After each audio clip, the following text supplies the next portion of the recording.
We're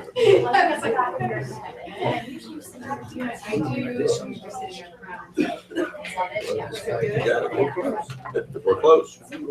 I'll wait till 7, exactly. Yeah.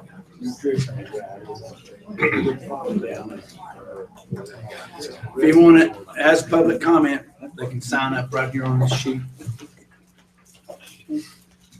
I will now call this meeting to order. If everyone please stand, we'll have our pledge of allegiance. I pledge allegiance to the flag of the United States of America and to the republic for which it stands, one nation under God, indivisible, with liberty and justice for all.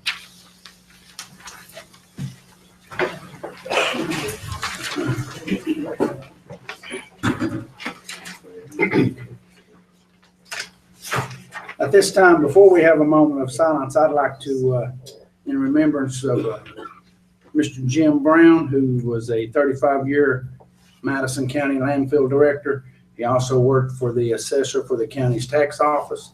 He passed away January 5th, 2016 at his home after a long illness. A lot of people came through the line and had good things to say about him, and the family appreciated everything that the county, that people did for him. They wanted me to tell you thank you for whether it was a card or call or whatever, but Jim was a fine man.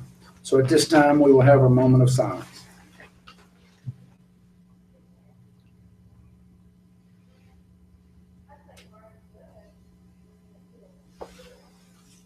Thank you. Okay.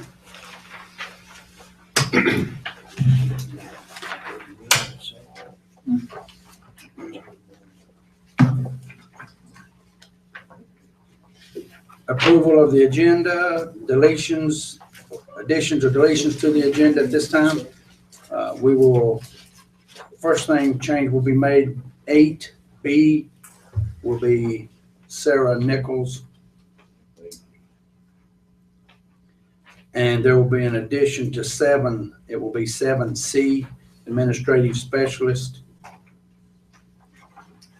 7, the name change of the person conducting this section will be Forrest Gilliam instead of Regina Sams.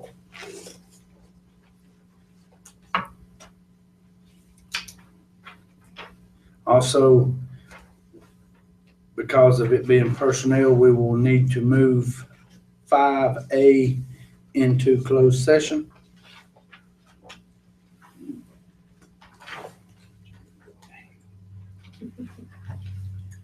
Mr. Chairman, I just noticed the 7D, the transportation driver position needs to be added as well. We have a 7D. Transportation driver. We will add 7D for transportation driver.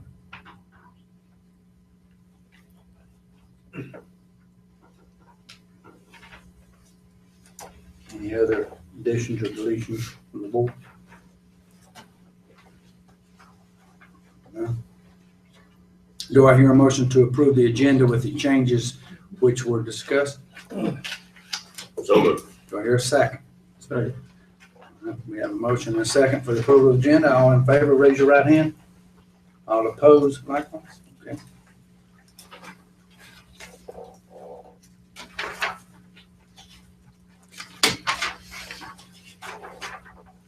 Approval of December 8th, 2015 meetings. Okay. Any corrections to the minutes of the December 8th, 2015 minutes? I move they be approved as submitted. Okay. Do I hear a second? Second. Okay. We have a motion to approve the minutes of December the 8th and a second. All in favor, raise your right hand. All opposed, likewise. Okay.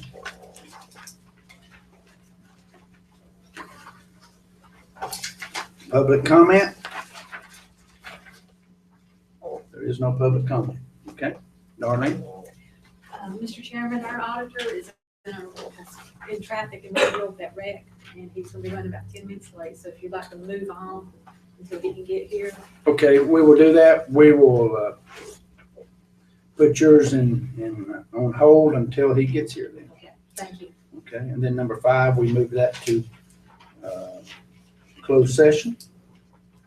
So number 6 will be Melanie Morgan.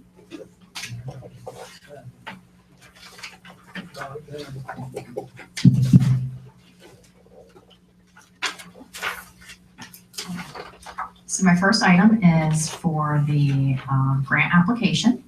And so the Madison County Public Libraries request permission to apply for the 2016-2017 Easy Literacy and Lifelong Learning Grant. The grant amount requested is $25,786.16 with a 10% match of $2,865.13. So the total amount of the grant would be $28,651.29. A 10% matching fund of $2,865.13 will come from the library budget, which includes friend contributions as well as a private donation. Wow. And now, would you like me to read the abstract or? I don't know. I looked over, did y'all look over? Everybody familiar with it? You don't have to read it. When does this take effect? It would take July 1st, 2017, if it was granted. Oh, sorry, July 1st, 2016. Sorry. 60. Well, whoever the private donation was from and the library friends, tell them thank you very much. I do. Okay. Okay, the second item is the Madison County Public Library's request to reinstate the current children's programming coordinator, Amy Shelty, from 58 hours to 80 hours of pay period on January 25th. Wait, I'm sorry. Hold on one second. That, don't you? Yes, we need to go ahead and do I hear a motion to grant permission for Melanie to apply for the 2016-17 Easy Literacy and Lifelong Learning Grant? So moved. I'll Here's a second. Okay, have a motion and a second for Melanie's grant. All in favor, raise your right hand. All opposed, likewise. All There right, we now go. the second item. Sorry about that. Okay, so again, we request to reinstate the current children's programming coordinator, Amy Shelty, from 58 hours to 80 hours of pay period on January 25th, 2016, utilizing existing funds. The requested change would allow the library to increase library programming to children in the community, as well as increase collaborative projects with the public school system.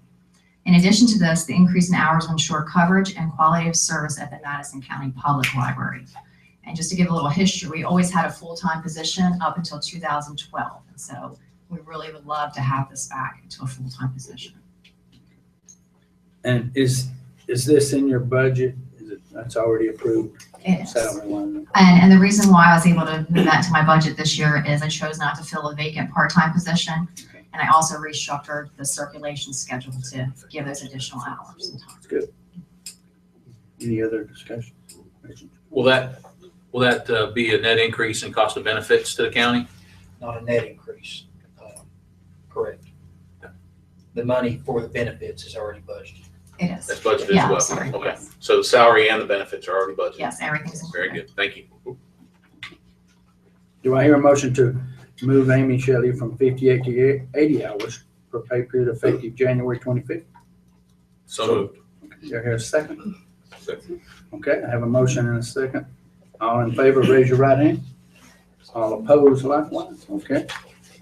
Thank you very much for that. Okay, my third item is, now this one's gonna be fun because we have hard names to pronounce, so. But the library recommends 3 applicants to hire for the substitute circulation assistant positions. 5 applicants applied and interviewed for the positions. The interview team felt 3 candidates stood out due to their positive personalities, customer service experience, and flexibility with work schedule, which is very important. Furthermore, requested positions would help ensure coverage and quality of service at each library location. Reference and background checks have been completed on each candidate. And the people that we are recommending, first is Catherine Nines. The second is, I'm gonna call him Ben, and his last name is Pylon. And then the third is Ray Desjardins.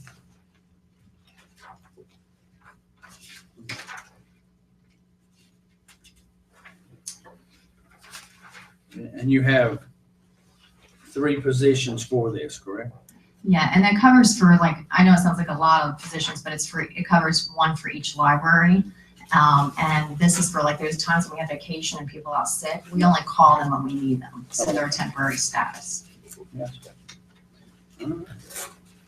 And also I see here that the salary is budgeted also in 2015, 2016. They are. Okay. All right. Any more questions or anything from Melanie on this? No? Okay, do I hear a motion to approve Melanie's recommendations for the substitute? Go ahead, Norris.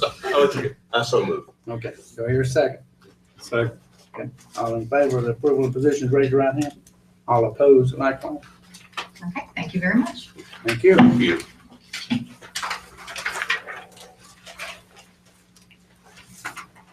Okay, Forrest, you are up for number 7.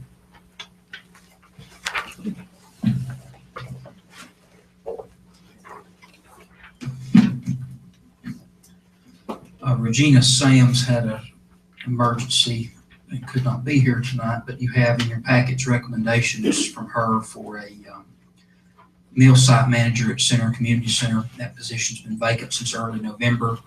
At the last meeting, there'd been some discussion. We've had an emergency hire in that place. It's Casey Donny, who has been volunteering at the meal site for some time there. Let me flip back to this would be a 17-hour per week job, $7.86 per hour. Already budgeted. That's actually a reduction from what was budgeted. The previous person was 30 hours, so we're saving some money there. Actually, over 32, so we're saving significant money there.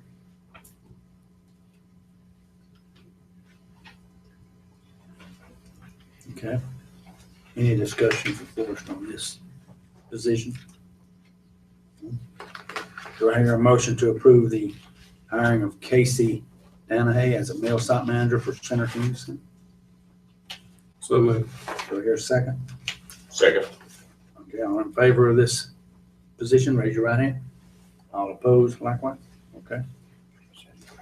Second position is the nutrition van driver position. Takes food to the meal sites 4 days a week. And Regina interviewed applicants for that and is recommending Otis Dwight Arrington as that driver. 20-hour a week job, $7.86 per hour. That's the same as the previous. Actually, that's less than what the previous one was as well. So. Okay. Any discussion from the board? Do I hear a motion to approve the hiring for the nutrition driver for community services of Otis Arrington? So moved. Do I hear a second? Second. All right. All in favor, raise your right hand. All opposed, likewise. Okay, and C, the administrative specialist. Is that what we did? You have a job description for an administrative specialist position. Last year's budget eliminated the administrative assistant position in the department. Is that the wrong one? Brooke Roberts. Yeah, you got one right above that. All right. Transportation van driver, 20-hour per week job. Regina's recommending Brooke Roberts for that position. Driving records would be checked for both of these driving positions. As a matter of protocol, 20 hours per week, $7.86 per hour. This is filling part of a vacant 40-hour position, and they're attempting to have better coverage with 2 part-time people and save some money as well. Yeah, that's pretty good when we took a 40-hour position. And I'm telling this so the public will understand that we are not hiring all these people on jobs. We took a 40-hour week position and divided it into 20 to hire 2 part-time in order to have more flexibility with our people and with when they're needed to be able to call them because they're basically called, I think, at the beginning of the day if they need them. Right. And this way she has an option on that. Okay. Any more discussion on that before? The other position, the other half of that one, there are people who are in there who she'll be interviewing soon and coming back to fill the other positions will. Okay. Do I hear a motion to approve Brooke Roberts as transportation van driver? So moved. Do I hear a second? Second. I have a motion and a second for the hiring of Brooke Roberts as transportation van driver. All in favor, raise your right hand. All opposed, likewise. All right. Now the administrative. Yes, sir. Forrest, before we move to that, how many vans do we have up there? Approximately. It's 10 or 11. Okay. And where are we in terms of number of drivers? I believe this would get us to 7. Okay. And those vans are funded through The state. the state. Mhm. We just had an issue at DSS, as you're probably aware of, where they asked for some money. They're trying to ask for some money back because it hadn't been used in a certain area. Are we in danger of anything like this happening with these vans? Potentially. I don't think so. We're trying to get this filled. The reason we're down to that point is it goes back 3 or 4 budgets. Understand? And so we've been going like this for several years, and just an easy way, I guess, for somebody to, they cut money at some point by cutting back drivers. We want to get these filled, and we're looking like where we've saved money with the mill site person at center. We may look at trying to put that into another 20-hour or increasing these 20, well, doing another 20 so we can use the vans, have the flexibility, satisfy the state, and probably have better service. But it's an issue that predates anybody out there now, but it needs to be addressed because it just makes no sense. Whether the state's mad or not, it makes no sense to have vans sitting there. Well, and it's my understanding as well that some of those vans are special need type vans where they're only used When if they're needed. when they are specifically needed for a specific task. So Correct. Yeah, so some of it wouldn't be used much if they've got the lift on there for a wheelchair. We're not going to tie that up. I'm just concerned that the state may look at it and say, we got a full-time van and a part-time person, and adjust our benefit based on the fact that it may not, in their eyes, be used half the time. I don't know for sure that that would happen, but I'd rather be proactive and take care of that on the front end than to get caught.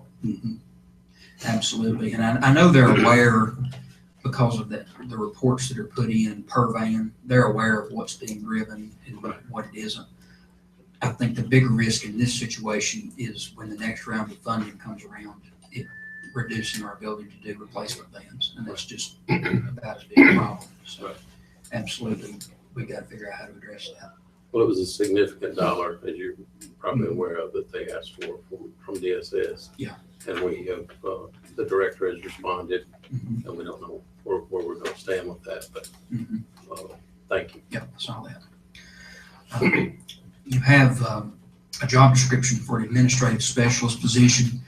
About a year ago, this department had an administrative assistant and a fiscal officer. During budget time, the administrative assistant position was eliminated, and since then, the fiscal officer has retired. It is believed that one person can do both of those duties. And we're asking permission to go ahead and post this position. In addition to the savings of the full position that's already realized in this budget, you would be saving $4,000, $4,212.52 in county funds. The state pays 35%, I believe, of that salary.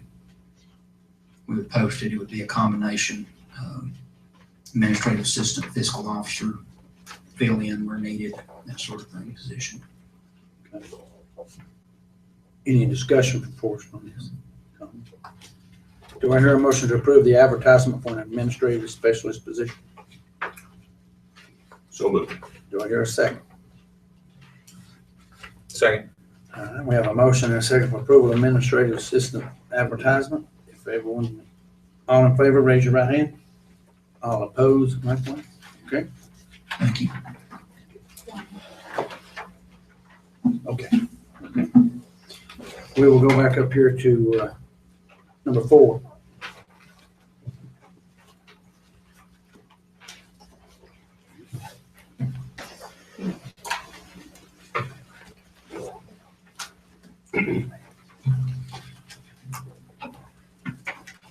You had in your package the 2015 audit. I gave you some financial highlights in your packets. And so now I'm going to turn it over to Travis Keeper who did the audit. Thanks, Darlyne. Mr. Chairman, Board. I apologize for being late. There's a bad wreck in Weaverville.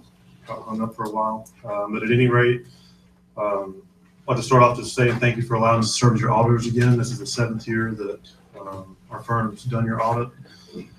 And special thanks to Darlyne and the staff of the Finance Department for their hard work and cooperation in completing the audit in a timely manner.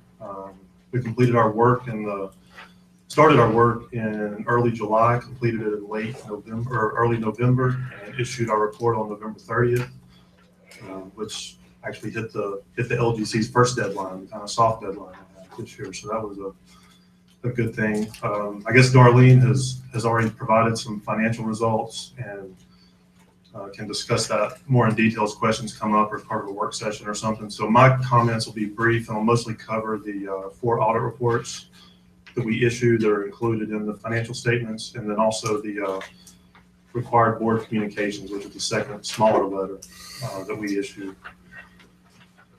So as far as the audit opinions, there's 4 audit reports that we issue. The first one's on page 1 of the bigger document. The financial statement, it's an opinion on the financial statements. That's your typical audit opinion the governments are required to have. We issued an unmodified or a clean opinion. It's what everybody wants.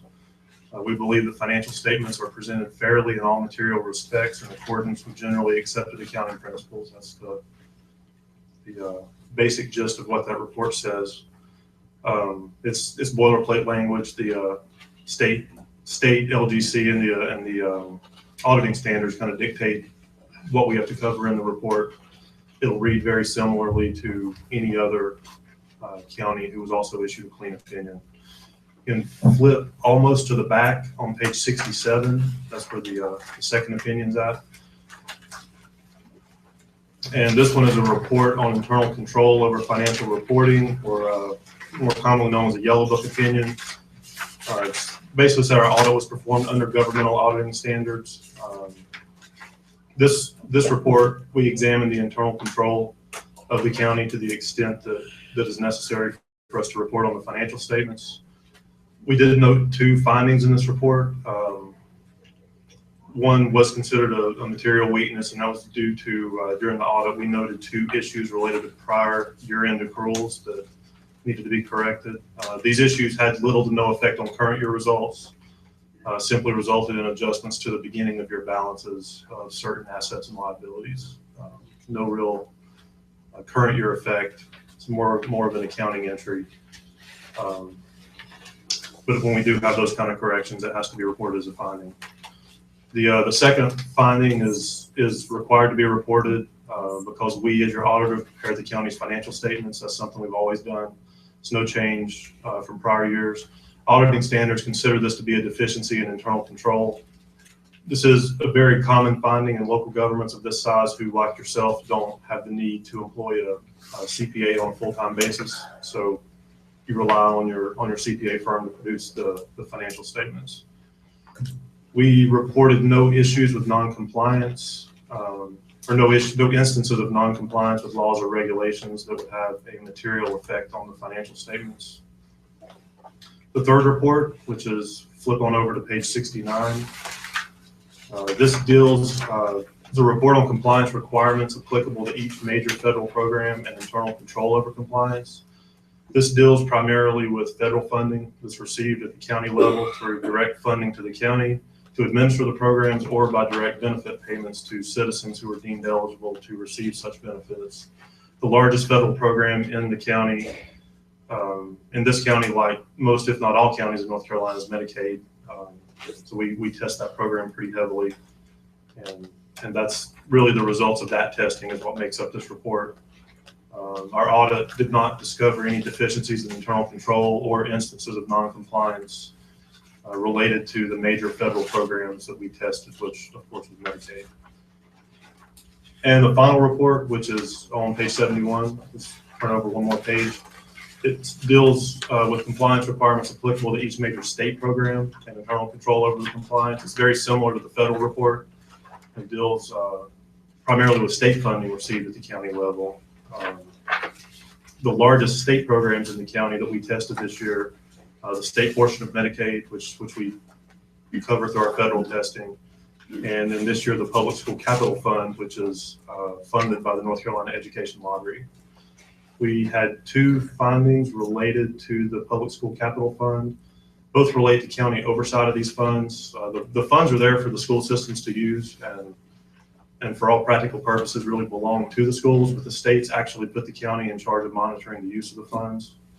So the first finding relates specifically to the point that the county should have a system set up to review and approve expenditures of those funds. And the second finding deals with the timing of the cash disbursements to the schools. Historically, when the Board of Commissioners has approved the lottery project, the county's made a disbursement to the school system for the approved amount. The state actually requires that even though the project's approved by the Commissioner Board, that the funds should only be dispersed, the check should only be written to reimburse the school system as invoices are submitted for approval. So that goes hand in hand with the county's responsibility to approve expenditures of these funds and generally provide oversight. Our testing revealed no instances of improper use of lottery funds. This is simply an oversight issue. And I believe Darlyne and the finance department's already worked with the school system to set up and implement a process to address these issues in the future. That's basically the 4 reports. If you flip over a couple of more pages, there's a document called the Schedule of Findings and Question Cost just behind the report. And it details the findings and management's responses to those findings in a little more detail. Be a little more detailed version of what I just talked about. I'll move on to the second document, the smaller one. It's required auditor communications. This document communicates certain information about our responsibility as auditors and also the scope of our audit. Auditing standards require that we present this letter and discuss certain things in it. We noted no transactions for which there's a lack of supporting documentation or that don't conform to accounting standards. Certain elements of your financial statements are always subject to estimates. Some of those are fairly sensitive and can affect your financial statements. The most sensitive estimates include depreciation methods, allowances for uncollectible receivables, actuarial estimates that are used to estimate liabilities or assets that arise from the various post-employment benefit plans that the town or the county participates in, such as the local government employee retirement system and the Register of Deeds pension fund. And then also liabilities related to the closure and post-closure care of the county's current and former landfills. So those liabilities are based on estimates by management of future costs and remaining capacity in the landfills. There were no uncorrected misstatements during the audit. We worked with Darlyne really well historically and recommended several adjustments throughout the course of the audit, all of which were agreed upon and entered into the county's general ledger system. We had no difficulties or disagreements in dealing with management, and the audit process overall went very smoothly this year. The substantive part of the work began in the middle of October, and we issued our report on November 30th. So that's a pretty quick, smooth, efficient turnaround for a government audit. That can't happen without the staff at the county, particularly Darlyne and the staff at the finance office, and also the staff at DSS, property tax office, landfill, some of the other key departments that we work with. They all have to be prompt in providing assistance, answering questions, providing documents, that sort of thing. And everybody did a really good job with that this year. We get a discount for that? Just no extra bill. Oh, okay, gotcha. The final page in that smaller document is a summary of the services that our firm provides to the county. We're always available to answer any questions if anyone has any questions about some of the services in addition to the basic audit that we do provide. So that's all I have. I'll be happy to take any questions on the report or our audit. Got a question. You mentioned doing your overview, in regards to the issue of not having a CPA. And I believe your words were something along the lines of, counties your size typically don't see the need to have a CPA. I know if I were running a $26 million business, I would have a CPA. How many counties our size are running without a CPA at this point? Is there? Almost all of them. Really? Yeah, towns and even counties substantially bigger than you, really only the largest counties in the state that I'm familiar with, Wake, Mecklenburg, Buncombe has one now, but that's kind of the cutoff. Anything smaller than that is going to be, unless they just happen to hire a CPA from their accounting firm, for example, it's going to be pretty unusual. Yeah. The difference in a county and a business in that regard, businesses typically aren't required to be audited unless they have certain bank loans or some other reason that requires it. So a lot of times a business that size would have a CPA on staff just to kind of provide that oversight. The county is required to be audited every year, so you get a CPA that comes in on a yearly basis, looks everything over, prepares the financial statements. And yeah, so most people, it's a cost benefit thing. The cost to the county of providing that, hiring a full-time CPA, you probably wouldn't derive enough additional benefit. And even if we had one, we'd still have to pay you to do the You still audit. have to pay me to do the audit. That's a state thing. Good recurring business for us. How many audits like this do y'all do? We do, right now, three counties, and off the top of my head, I want to think 8 to 10 municipalities, towns and cities, and then a number of governmental type nonprofits, tourism development authorities, volunteer fire departments, airport authorities, that sort of thing. I know you didn't put a grade on this, or I couldn't find one. Found a lot of numbers, but I didn't find a grade. How would you grade our audit?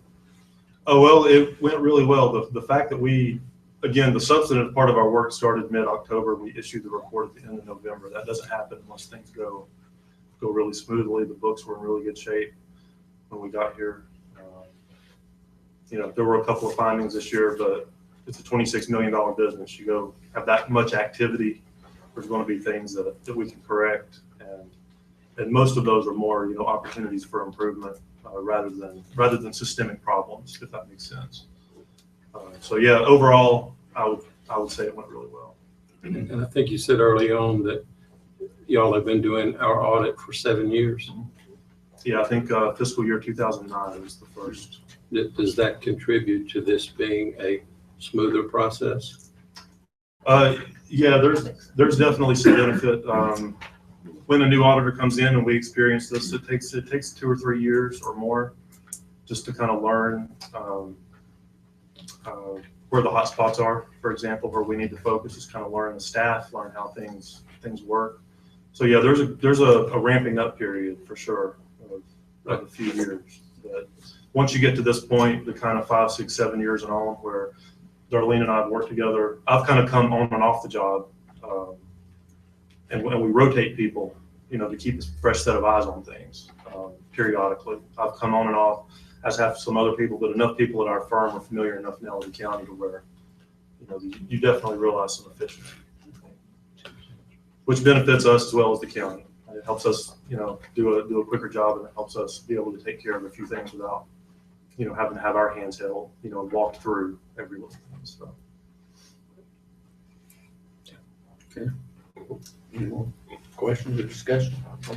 If the board desires, Travis, would you and Darlyne be available for a work session sometime to go through it? Absolutely. Yes. Yeah, we want to do a little more in-depth discussion, I think. I think Sydney would be able to be there as well. That'd be fine. Yeah. Okay. Thank you. Thank you. Appreciate it.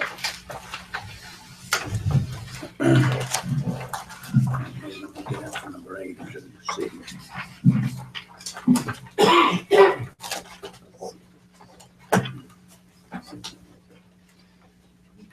Number 8 on your agenda here is a resolution. And This is for the Connect NC Bond Act.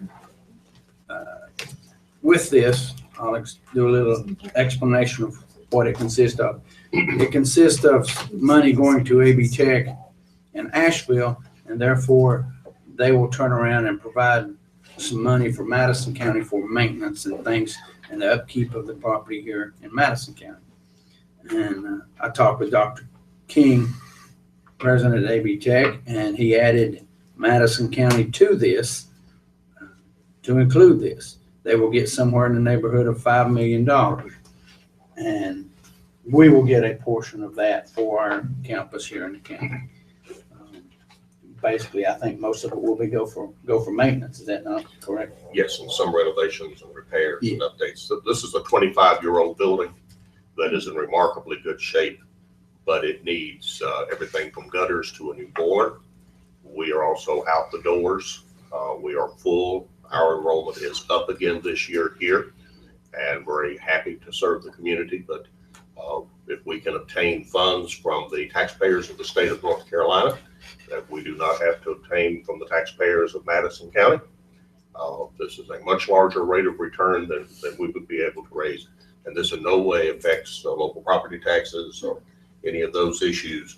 Would also allow us to modernize equipment here and everything from the electronics in the building on up and down. And we're very appreciative of Chairman Brigman, who also sits on the AB Tech board and represents us very well.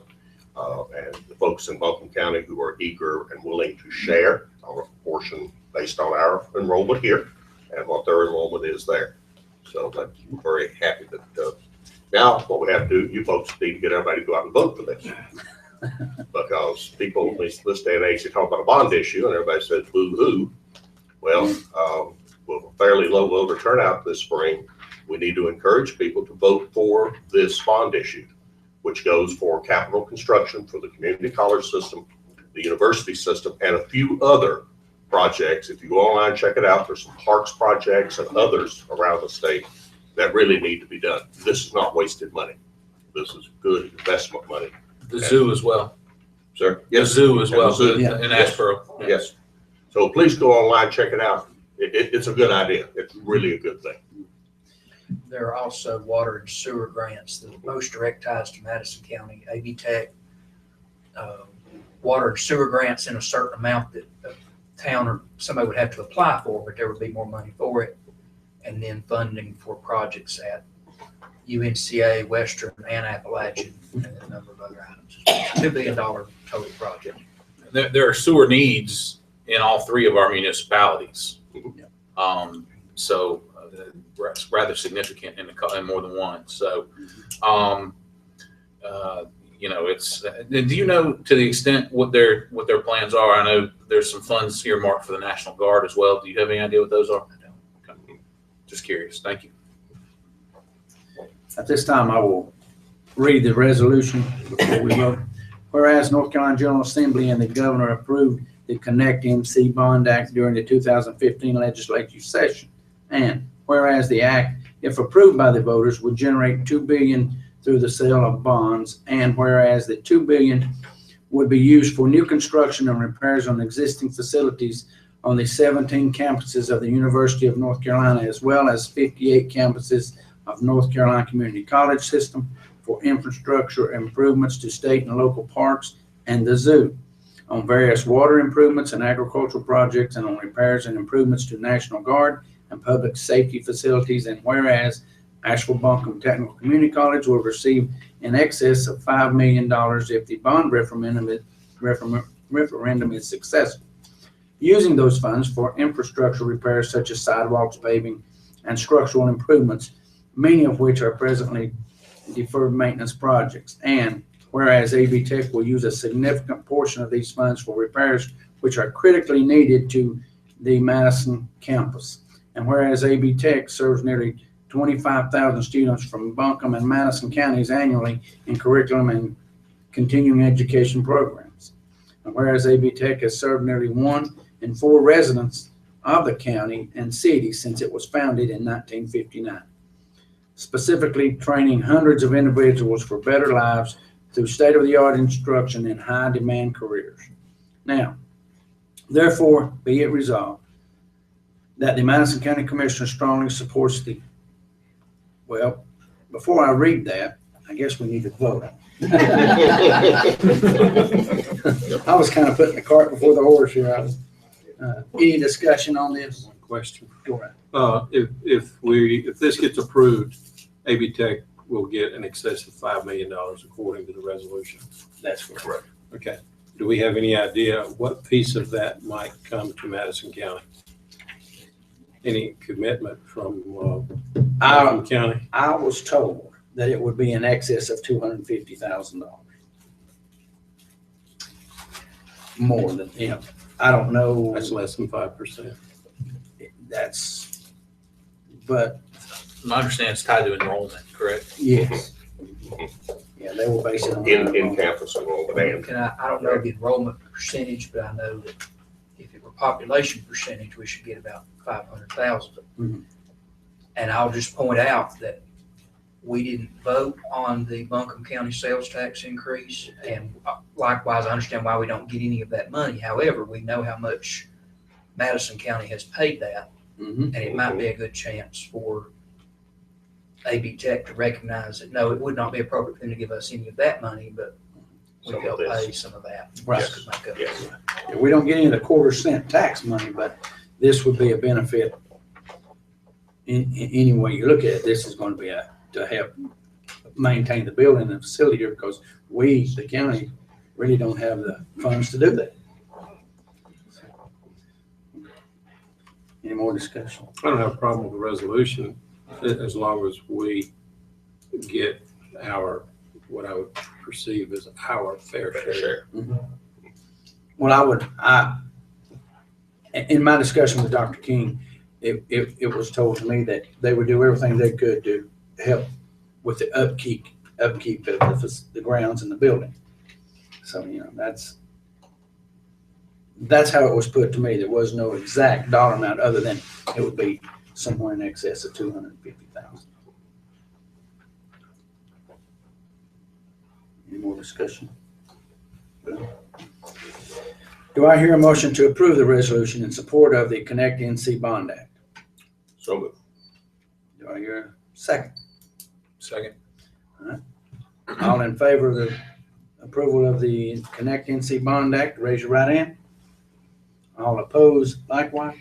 Okay. Thank you very much. Now, That the Madison County, now therefore be it resolved that the Madison County Commission strongly supports the Connect NC Bond Act, as it will enable North Carolina's system of higher education to educate and train a highly qualified workforce for the 21st century, and will support our state parks, National Guard, and community infrastructure and agriculture resources. Furthermore, the commission pledges to educate and inform Madison County citizenry about the importance of bonds, while also encouraging the approval of the provisions of the Connect NC Bond Act on this 14th day of January 2016 in the city of Marshall.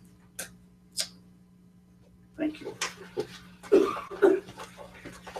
right. Now, we've already voted. We voted on it already. I just read that it be resolved that that's correct. Okay. That's good. Vote again. You want to vote again?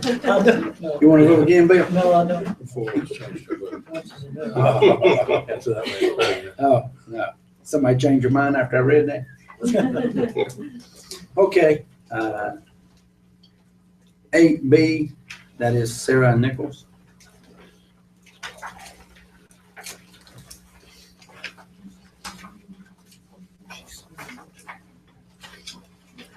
Thank you for meeting with us today. On behalf of the Madison County Soil and Water District Board, I'd like to present the name of Tyler Ross. I've submitted to your packets this evening his resume and other qualifications for you to look at. He has 2.5 years of soil and water experience with the McDowell District and has earned the appropriate job approval authority to be able to sign off on a lot of the BMPs that we install here in Madison County. During his time with the McDowell District, he's been able to bring them out of a very difficult situation and thus equipped for the challenges ahead with the Madison District. He's also familiar with working with grants and the education programs associated with soil and water, has a degree in natural resource management, and is close to earning the title of a certified conservation planner. This position will be filling my position that was created from the transfer into becoming the new county planner.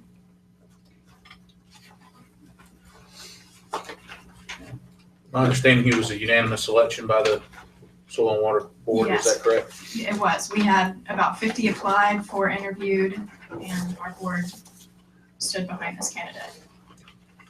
Of the 4 that you interviewed, or that were interviewed, or any of those from Madison County? Yes. 2 of them were from Madison County. Okay.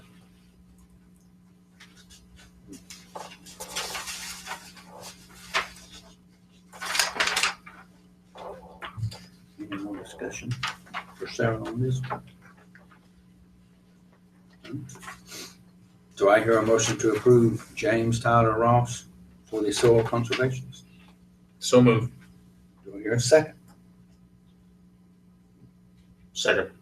Okay, I have a motion and a second for the hiring of the soil conservationist position. All in favor, raise your right hand. All opposed, likewise. Okay, Thank you. thank you. Thank you. Mr. Donny Laws? Thank you, Mr. Chairman.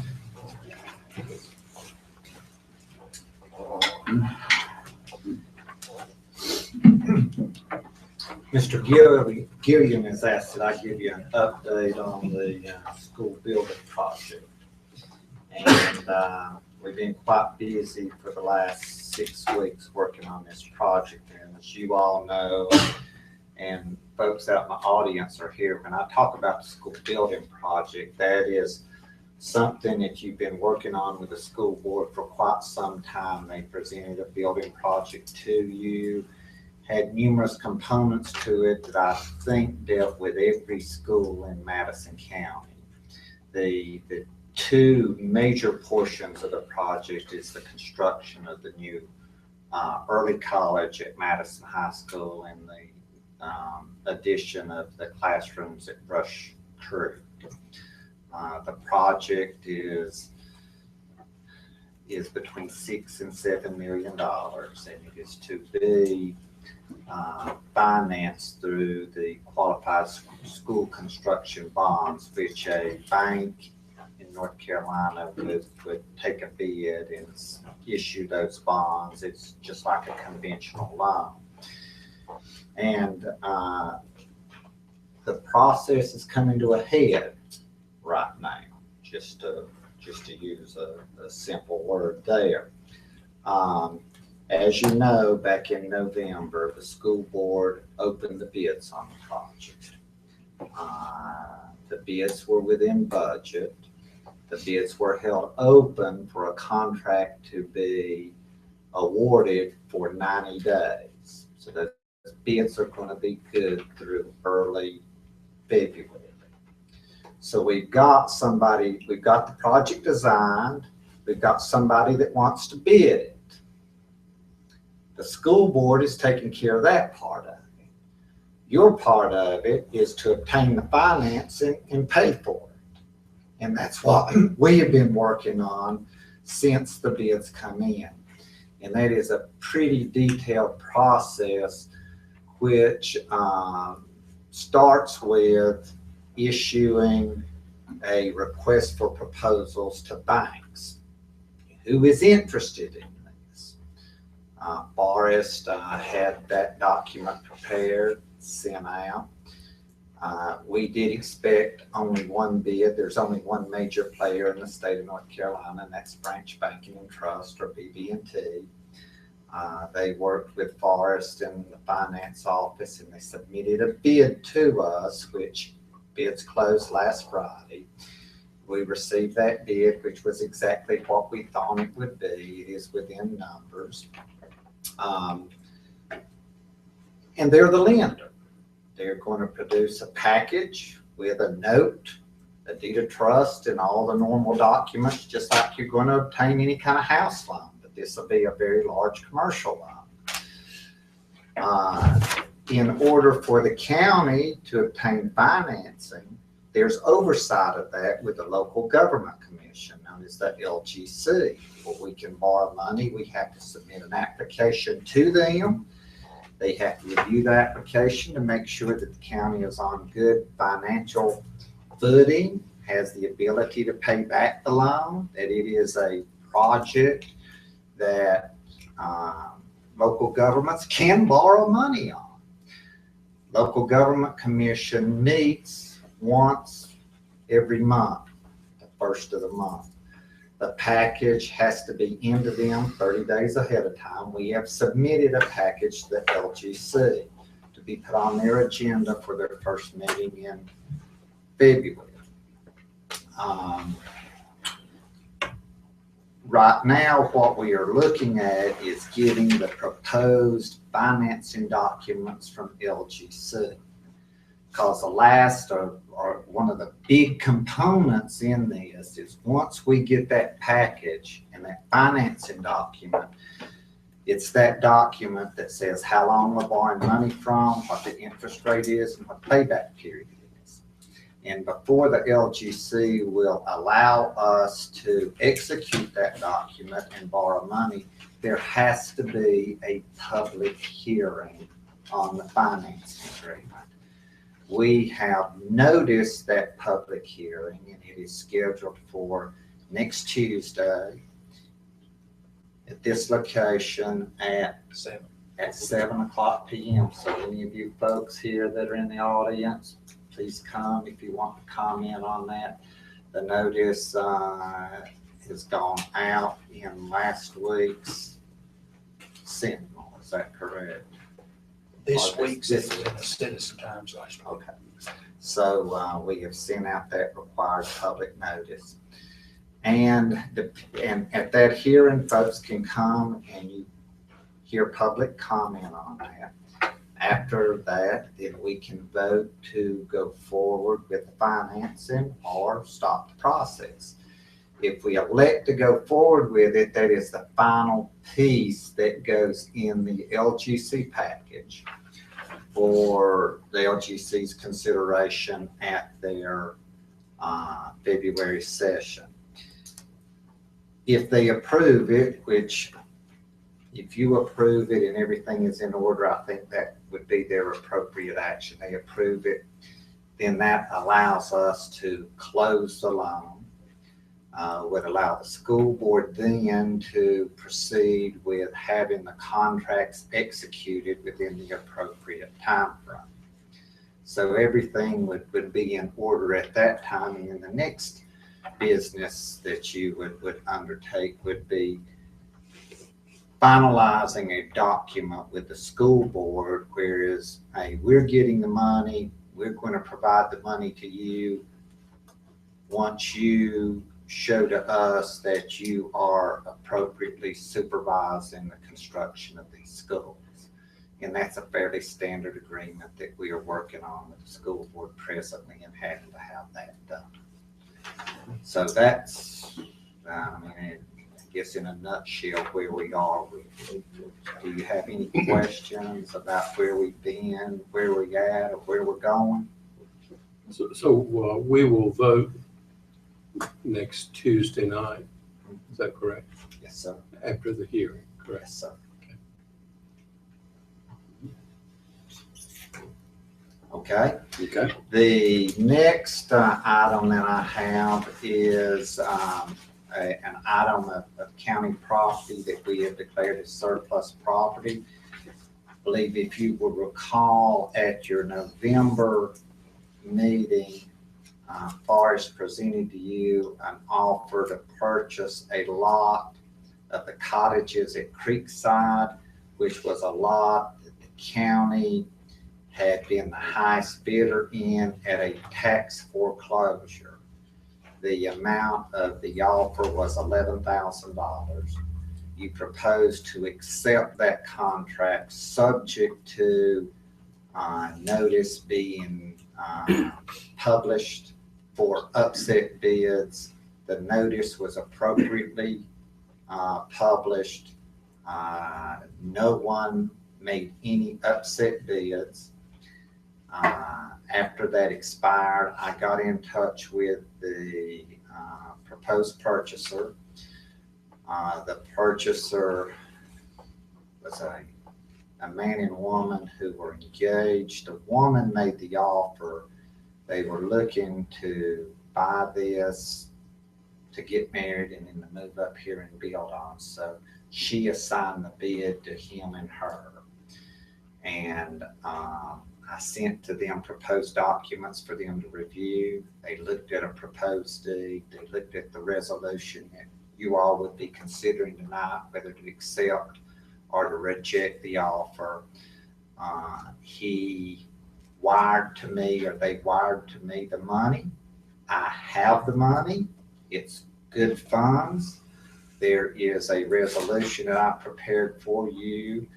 You've got, the resolution is either to approve the transaction. If you do approve it, authorize the chairman to execute all closing documents, or there is a provision for you to reject it. If you do elect to approve it, you can execute the documents tonight, and I'll disperse the monies on the transaction tomorrow and have a check with the finance office. So, do they have a copy of the resolution, Forrest?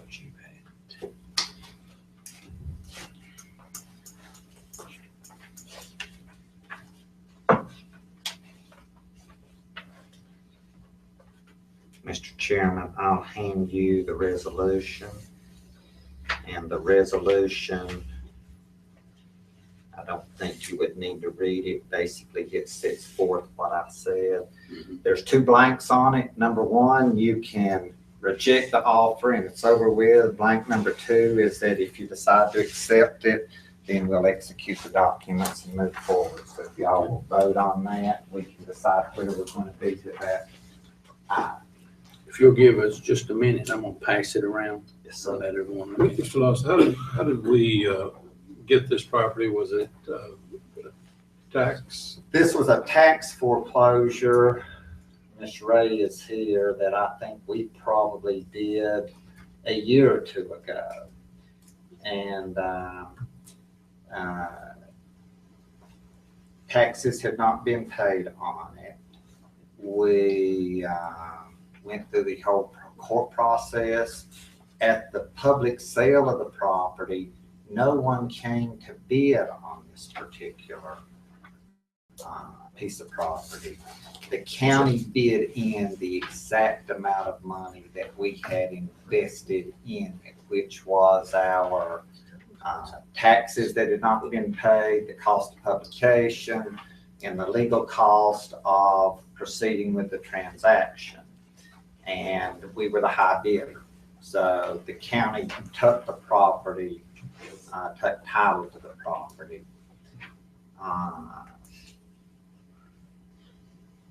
Guess last spring you authorized Forrest to put some of these properties that we were holding in inventory on the market, and there was interest in this item, and the offer is more than what we have invested in this piece of property. So we will get all of our money back, maybe a little bit more, and then we'll put it on the tax rolls. And if these people follow through with their promise and construct an improvement on it, then we'll receive the tax revenues from that.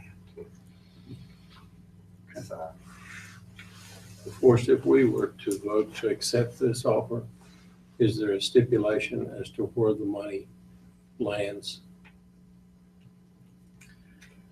No, we have a certain amount budgeted for revenue from this sort of thing. And it would contribute to that. So it wouldn't necessarily be additional unexpected funds other than that small amount that would be. But no, we have not. Could we ask that this money go toward the courthouse renovation fund? Is that appropriate? I believe you would already be, if I understand it correctly, appropriating funds that we've already budgeted because we have, this would go into those lines for prior year's taxes. Okay. So So this, it would be, now we can calculate the amount over what we had in it, and that and could that would be, be appropriate, Okay. but not the overall amount because that's just gonna contribute to whatever year we're owed on it. And that, yeah. But yes, we can do that. okay. Thank you. Any more discussion on the property first? I think we ought to sell it first and then worry about appropriating. Okay. Do I hear a motion to approve the resolution for the selling of the property, which is the $11,000 offer for the property is Cottages at Creekside? So moved. Second. I have a motion and a second of the selling of the property for $11,000 offer. All those in favor, raise your right hand. All those opposed? Mr. Chairman, I'll get those documents to you to sign before the evening's over and get a check from Ms. Rhinehart tomorrow. Okay.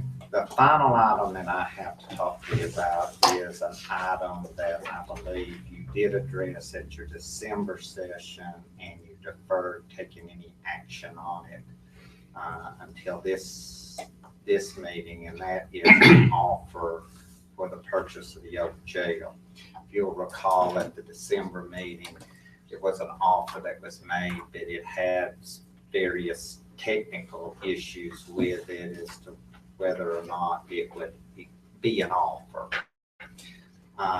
Those issues have been remedied in that there has been a formal commercial offer through an offer to purchase and contract by the same party who was interested.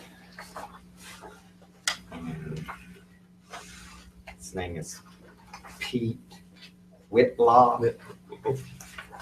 It's the same person who is interested in December. He desires to purchase the jail.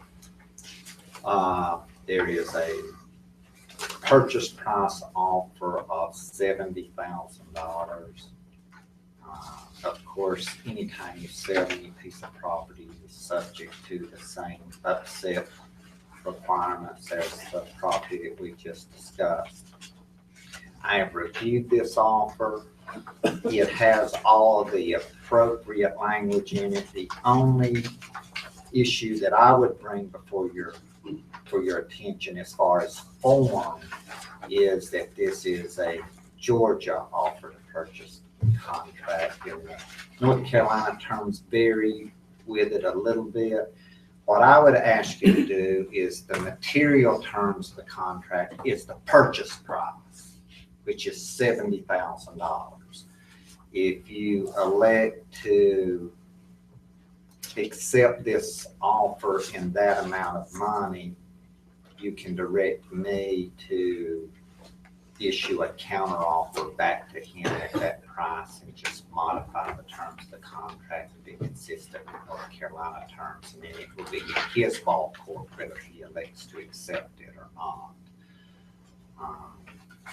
So I have no issue with any other terms of the contract. Of course, the key term is the purchase price, which is up to you for your discussion, and I'll answer any questions that you would have regarding the procedure that would need to be followed to move forward with this offer. I think it was discussed in our last meeting on this offer. I think we discussed it. I think some of us, me included, wanted to look at some things on this. I don't know, what's the board's decision and what do they want to do with this offer of $70,000? I've got a question. Just to clarify, if we were to accept this, that begins the upset bid process, correct? What would happen if we accepted this offer, we would have a proposed contract. We would run the notice in the newspaper asking for upset bids. Once that period runs, then it would come back before this board. It may come back before this board at the $70,000 offer. It may come back before this bid at a higher offer if during that process somebody does elect to upset it.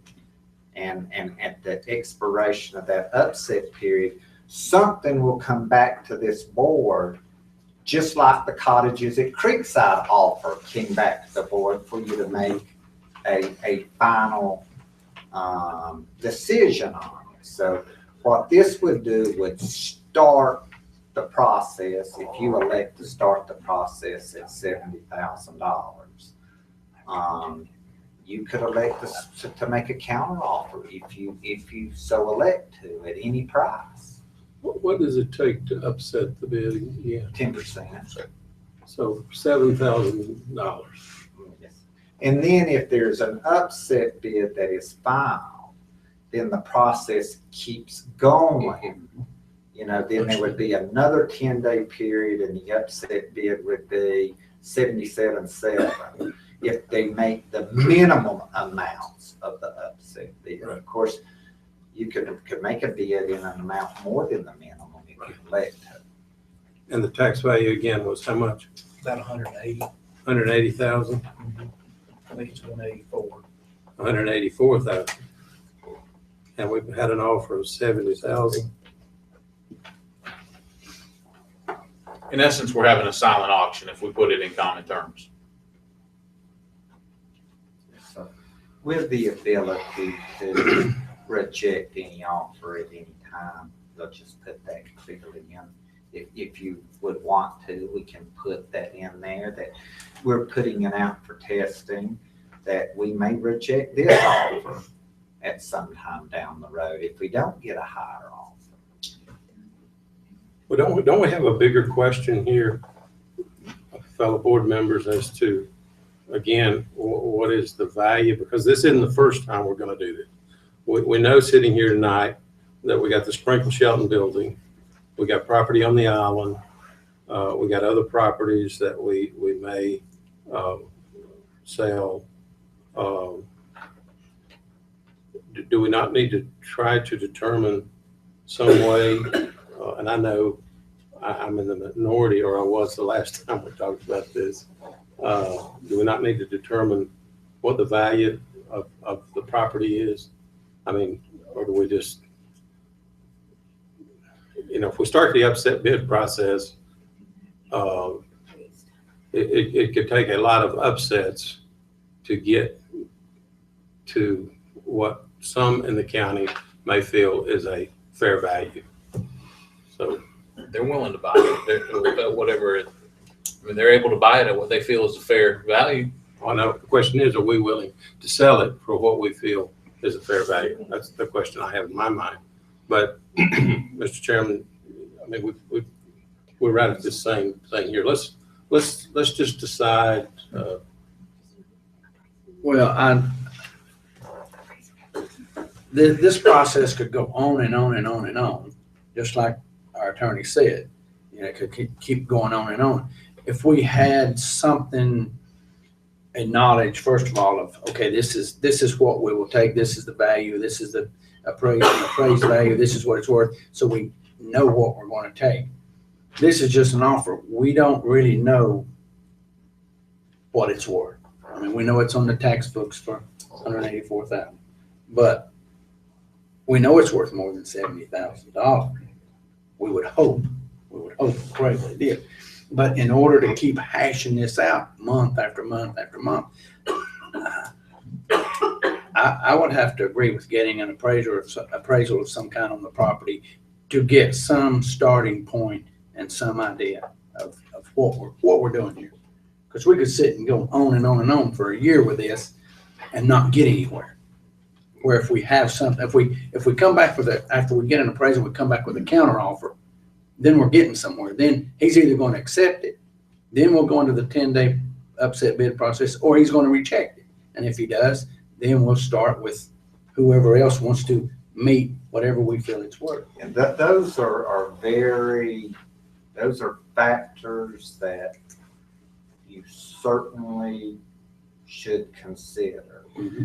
Let me point out some other things to you. When you have a piece of property like this, this is a very unique piece of property. Now, I think that if there are any realtors in here, certainly any appraisers, you're not going to find any comparable appraisals to the jail in Madison County that have been sold in the last 3 years. So you're not going to be able to get a regular appraisal. It's going to be somebody who is maybe, you may have difficulty getting an appraiser for this particular piece of property, unless you want to find somebody who maybe has a specialty in old jails. And then finding that person, let's put it this way, old jails by the river and the railroad track. And if you find that person's probably not going to come cheap.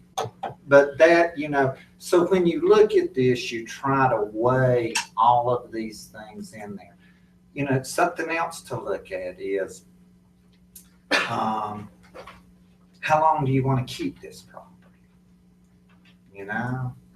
You are carrying insurance on it. I don't know what your expenses are on it in continuing to maintain it. So there, another factor to consider is, what is the downside of not getting, of having money in the place of a piece of property that you're having to carry insurance on, and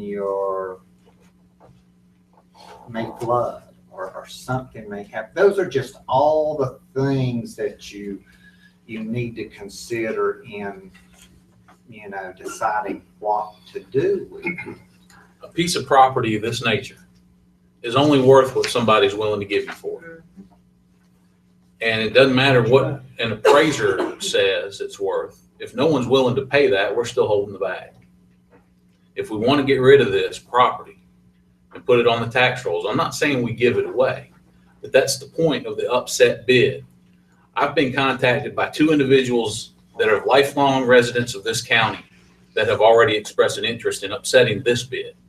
So I don't think there's going to be a problem with getting more than $70,000 for this property. That's just my personal opinion. What's it insured for? Sure. I bet it's more than $70,000. Do you know, sir? No, I'm talking about our insurance man right here. I was involved in when we got the insurance in Black Mountain several years ago. I was involved with a guy from Buncombe County that came out here and appraised all these buildings for us. I don't remember, and I'm sure I don't have any documentation going back that far. But everything was his opinion, but he'd done all of Buncombe County's buildings, so I feel pretty comfortable with that. I'd fire the underwriter that gave you more than $100,000 worth of coverage on that building. And I work in the insurance industry. Yeah. Bottom line, do we want to sell our property in a flea market? Or do we really want to try to determine what the value is? I think all of us agree that that piece of property back on the tax books, being properly used at the best price we can get for it from somebody who's interested in buying it and taking care of it and improving it. All of us completely agree on that. I don't think we have any disagreement in the room. But we're also establishing a precedent by how we do this. This is a substantial piece of property. We have several other substantial pieces of property that we have a desire to look at, to dispose of. And even at this level, we're talking several $100,000 worth of property. Now, I know it is easy to just say move forward, put it in the upset, and take 70 or 77 or whatever it is, knowing that that is not the value of the building. Every one of us sitting in here knows it's worth something more than that. Whether it's $100,000, whether it's $184,000. And I am just not comfortable with giving the county's property away without knowing what it's worth. Maybe I'm just stubborn. And I know it's easy to do it the other way, but I'm just concerned that we are setting a precedent if we just let somebody walk in, well-intended, who will take care of it and say, I'm going to give you $10 for this. We put it in the upset, we get $11 for it. And 3 years from now, they turn around and sell it for 30 or 40. What's wrong with that? Well, for one thing, we've just cheated the taxpayers of Madison County out of that. Now, I'm not against free enterprise, man. I'm a great believer in free enterprise. Really am. But I think what we're dealing here is a process and a precedent. And I think in our duty, we have to look at what we do in that context. Okay? Now, I may be standing here all by myself. I only speak as one person. But that's my honest view on that. I would argue that we're not setting a precedence because it's such a unique piece of property. The other properties that we own are a little more traditional type properties that would make sense to go through an appraisal process. Okay, now let me ask one other question as a taxpayer. Somehow, somewhere, some way, this piece of property got tagged at $184,000. But that's never been paid taxes on, correct? No, but it's been pegged at that price. I understand, but it's never been paid. When was that appraised? Well, let me finish my question. Okay. Now, I'm a taxpayer, and my house is appraised at $184,000. And we sell this piece of property at $70,000. What do I feel like? Is my property really worth $70,000? And I'm paying taxes on $184,000? You need to go to the valuation board. True. But we're not talking about fact, we're talking about perception too. What? Now, look, there's a lot of good points here. I agree on that. But I also agree with Chairman Brigman. We need to move forward here. Yeah. We need to move forward. And so that's just my one opinion. So. Well, I too, like Commissioner Wechter here, I'm in contact with the people too, because it came out in the paper that we'd had an offer, and some people contacted me and asked me if we were going to give property away in Madison County. That's kind of how they presented it to me. So Just some background, and y'all all have very good points, but this building's been vacant for 4 years in about 6 weeks. So it's been 4 years. Since I came to work for the county, this jail has been an issue.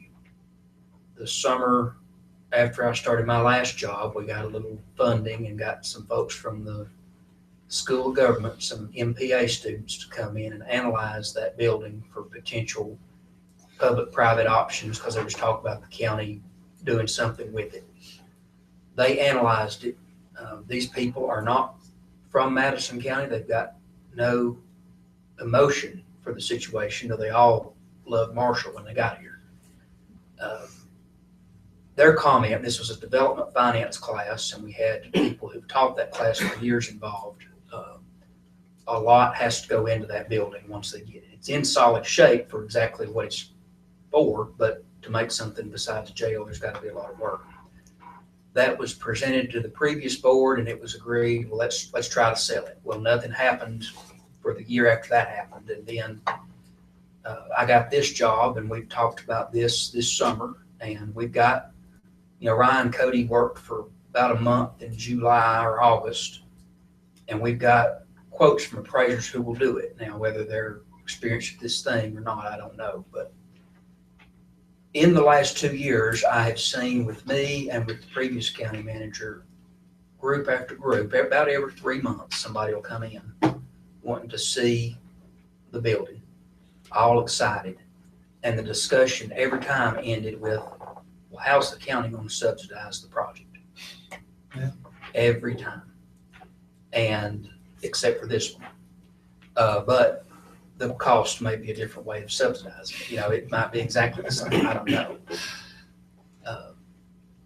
If y'all want to go with an appraisal, I guess Ryan can see if we've got the same person ready to go and do it, and we can see what happens. It's probably a good idea.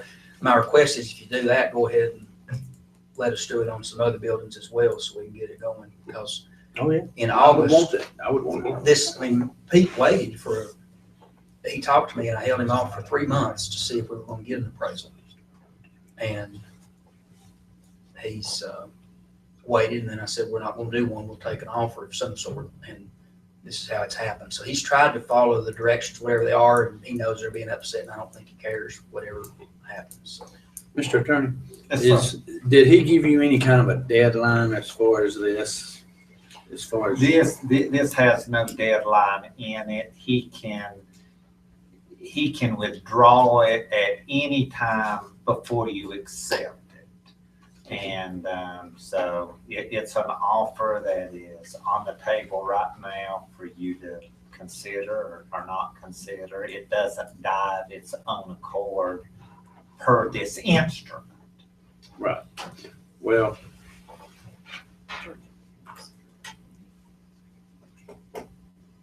I would like to see the appraisers. I'd like for Forrest to get with Ryan and get some appraisals on the property, and this one included and other. And I wouldn't want to do anything with this until that was done.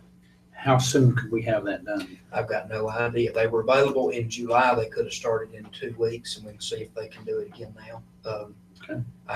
I doubt very seriously that I cannot promise you that we'll have something for your March meeting, February meeting. February.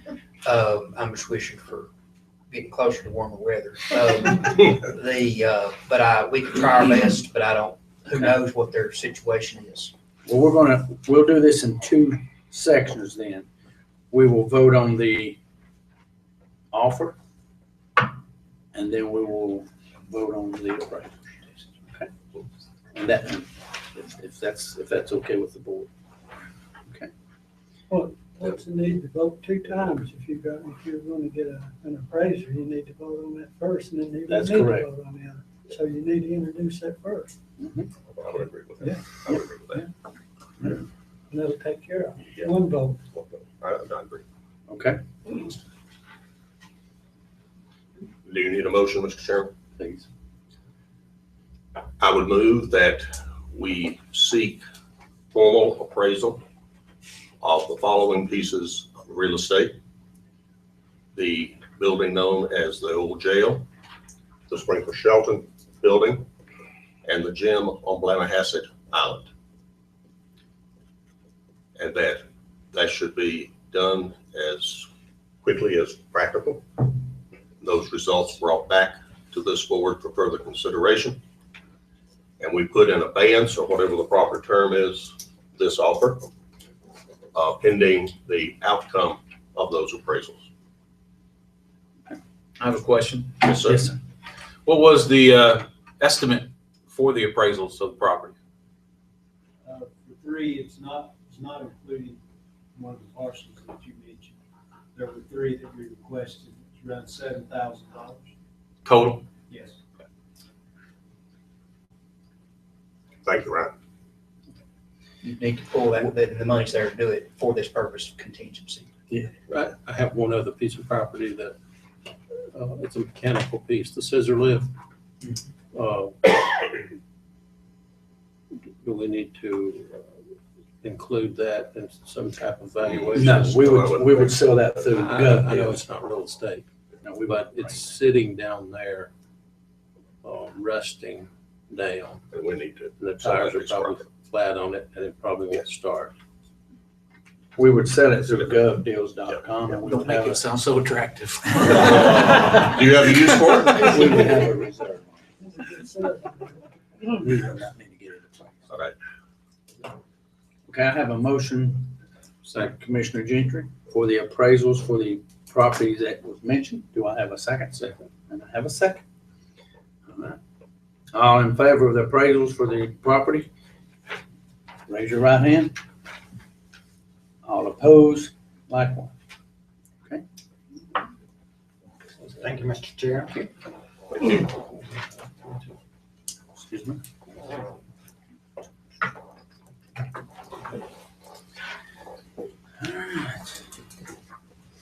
Forrest, you've got a long list here. Yeah.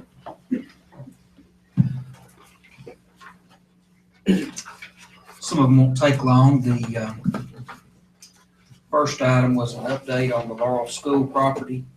At the December meeting, December received a letter from the Board of Education offering that property to the county, and the discussion was that if the county did receive it, we would want to, basically from what I understand the conversation, we would generally, the county has no interest for the county's purposes, but would be happy to facilitate a community center there through a lease like we've done with other old schools in the county. I had a conversation with Mr. Bobby Dean Franklin, representing a group of citizens in the Laurel community who are interested in operating a community center at the building. I shared with him a copy of the lease that was approved in 2014 with Ebbs Chapel as a model for the Upper Laurel Community Center. Which one? The good one. Okay. And he is looking at that, and then we had scheduled a meeting for this past Monday for him to bring others from the group, and we could go through any issues or concerns he had. He missed that meeting and called, well, we called him and we rescheduled for Wednesday, and that meeting didn't happen either, but we've talked, we didn't have time to meet for the meeting. We're going to try to get with him next week and have that discussion.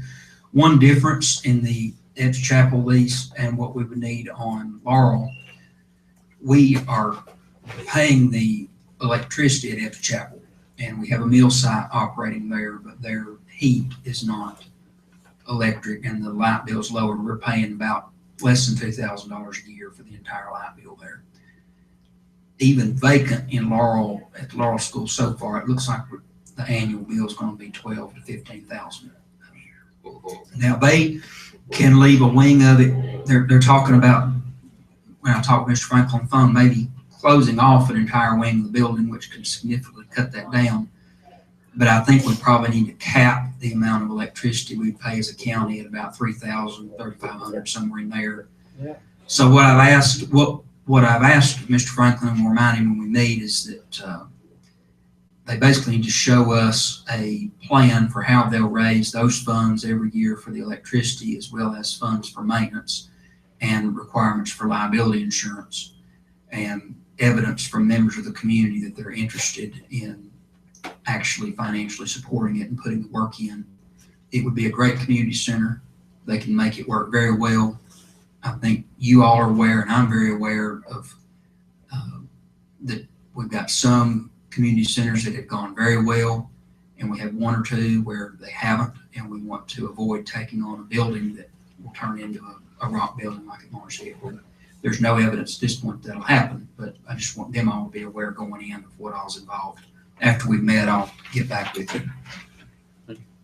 Forrest, just FYI, I'm sure you have heard this, and Dr. Wilcox, we are getting calls, members of the board, from people in the community. They're wanting to play church basketball. They're wanting to go there for meetings or whatever.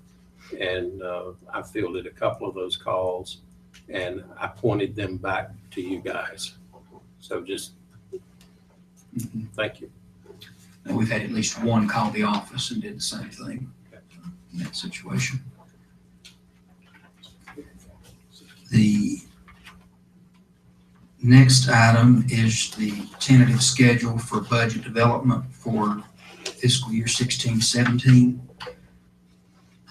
I would really like to start with a meeting with the board in the week of January 5th, sometime between January 25th and February 5th, to talk about your general broad directions for the budget. That would also be a good time to bring the auditors back in and talk about those things. So please find a date in those 2 weeks. In February 2nd, well, before you leave tonight, I'd love to do February 2nd, but if that doesn't work, do another. We'll find something. Good for me. But as you can see, we want to get budget instructions out to departments by February 19th. That will give them about 3 weeks more time than they had last year. Get information to be by mid to late March, and then I'll meet March and April with department heads, and then open up time in May and late April for work sessions or workshops as you desire to meet with department heads and and those who are requesting funding who aren't necessarily departments, nonprofits, and of course the schools will be a major component of the budget as well. So we'll get that started.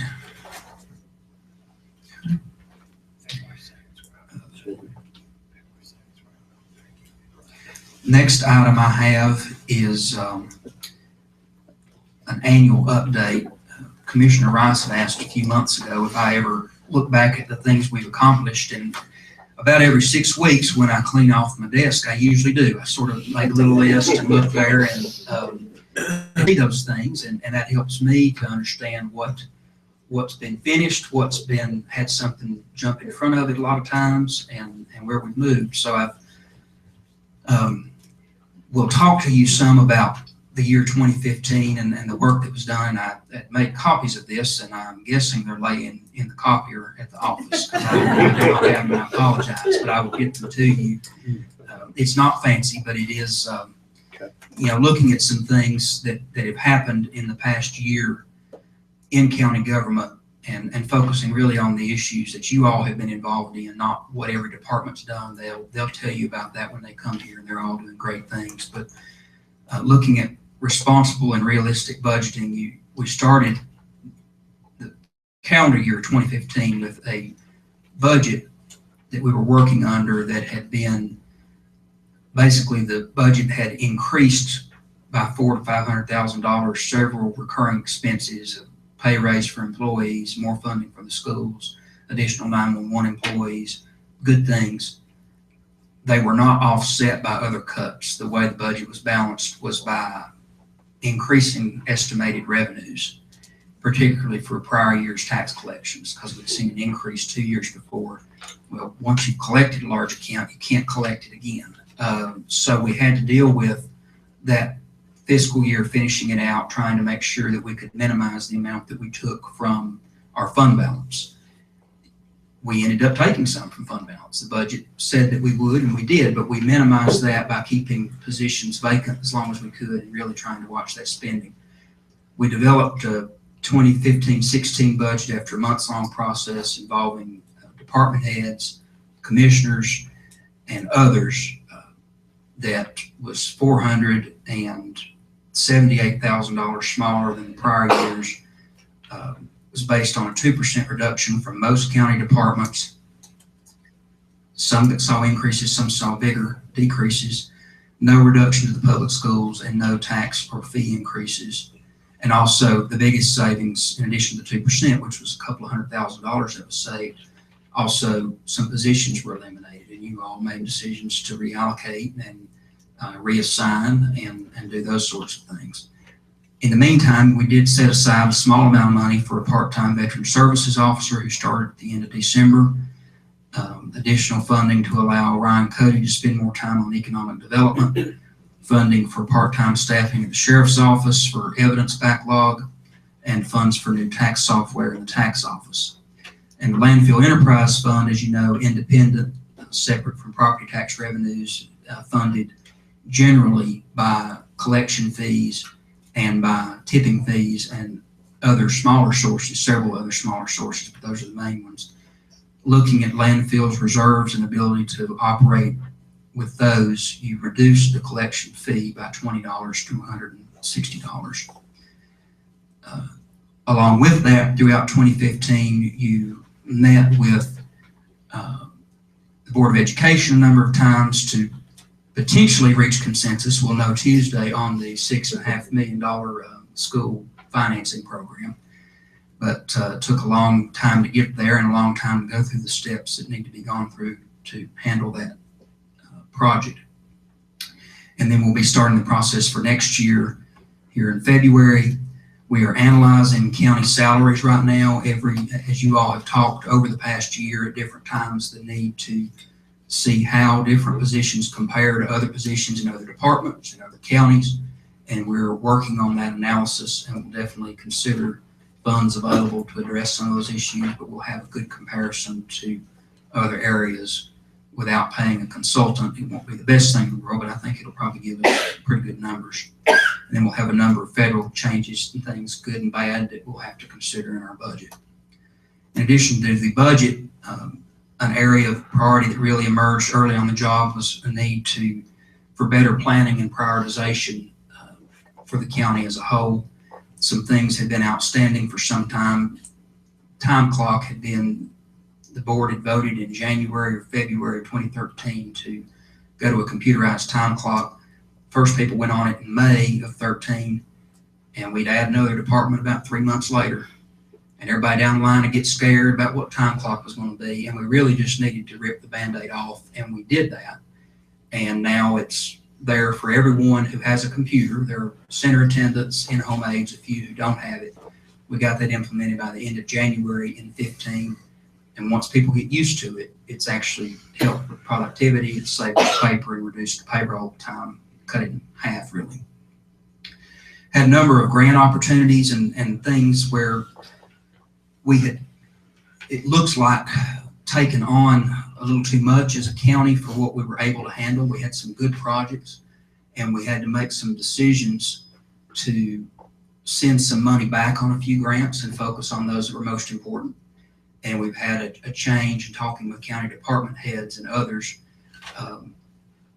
We've got to set our goals and determine our needs and let grant funding follow that, and not change our needs to meet a grant that we see. And we have to realize, even if it's the best thing in the world, if we don't have the ability to carry it on or oversee it, it's not something worth applying for. The employment of a county planner, which you all voted to do in December, is going to help us a great deal with improving that planning, and so that we know what grants we can go after, what funding we can go after. That will help us with facilities planning and many things that we need to do as a county. Very excited to have Sarah starting that in about a month. We've also sent county employees to grant writing courses if it's going to be a part of their job. We had a free course offered in Nashville. We sent several people there. The courthouse renovation was underway, had been underway since February of 13. $230,000 had been spent on renovations. The project had grown over time, and as it grew, it exceeded the threshold for having to get informal bids. And in addition to that, there had never been a written plan for how to go about the project. There had been a lot of ideas discussed, things might just kept going as money came in. A lot of good work was done, but the overall plan wasn't there to determine where we could finish with the money that we had. And that project was temporarily stopped at the end of 2014, and then the board voted in January 15, majority of the board, to halt work until an architectural study was done. We spent about $7,000 on the architectural study that we got at the end of April that estimates the total renovation project spread over a few years would cost somewhere between $800,000 and $900,000.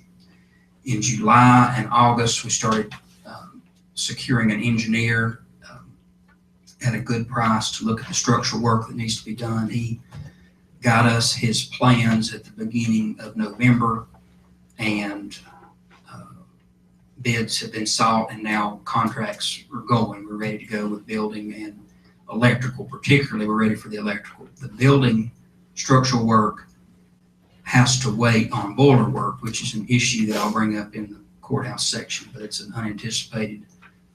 Fixing the boiler is estimated to cost $12,000 just to re-weld some things and move some things, because the boiler was installed right, piping was installed right where a beam needs to go for the structural repairs. Obviously, we want to finish the work that's been started and then look at when funds are available and how to pay for the rest and how to plan that in the best way that we can, because I think everyone agrees that building needed a lot of attention, and sections of it continue to. Overall, with future planning, we need formal strategic planning and goal setting with the board, with county staff and members of the public. And we need to implement long-term facilities planning and the budget for capital projects for the whole county. And we also need to implement management of our vehicle fleet, including tracking of maintenance and replacement schedules. A couple of areas you chose initially to really focus that have spent a lot of time on this year are improved and focused efforts on economic development, as well as knowing more and improving operations at the landfill. On the economic development front, based on recommendations from previous economic development boards, you did allow staff time from Ryan Cody to work on economic development. That gives us someone who can reply to requests for information, meet with companies, apply for grants, and we've seen some results with the expansion at Madison Manufacturing in Hot Springs. You also appointed a new and smaller economic development board that you gave clear direction to and what you expected from them, and they've met twice now and are working on workforce development and broadband and a couple of other issues, but it's a really good group that's going there. And the big difference now is they will have someone who works for the county who can follow up on a lot of the things that they are working on. In the future, we'll have to look at the impact, the good impact, positive impact of the additional sales tax revenue coming from the state. It's for economic development and education. We'll continue work on the tech sourcing movement from the Tech Summit November 14, working on the USDA grant we received for a business analysis of the county as for suitability for technology jobs. And there will also probably be a broader discussion involving the commissioners, boards of aldermen, nonprofits, and others about housing in Madison County. Regarding the landfill, several of you were interested in learning more about how it worked, and we held a very informative work session back in March where Mr. Huff talked pretty much from top to bottom about how the landfill works. Following up from that, or independent of that, you've made some decisions since then. You know, the reduction in the fees was part of the budget, and also your decision using a part-time position that was already funded, that Mr. Huff had come up with the idea of cutting that position back to part-time instead of filling the full-time position that had left, using that budget part-time to do a trial Saturday hours opening of the landfill from March through June of this year.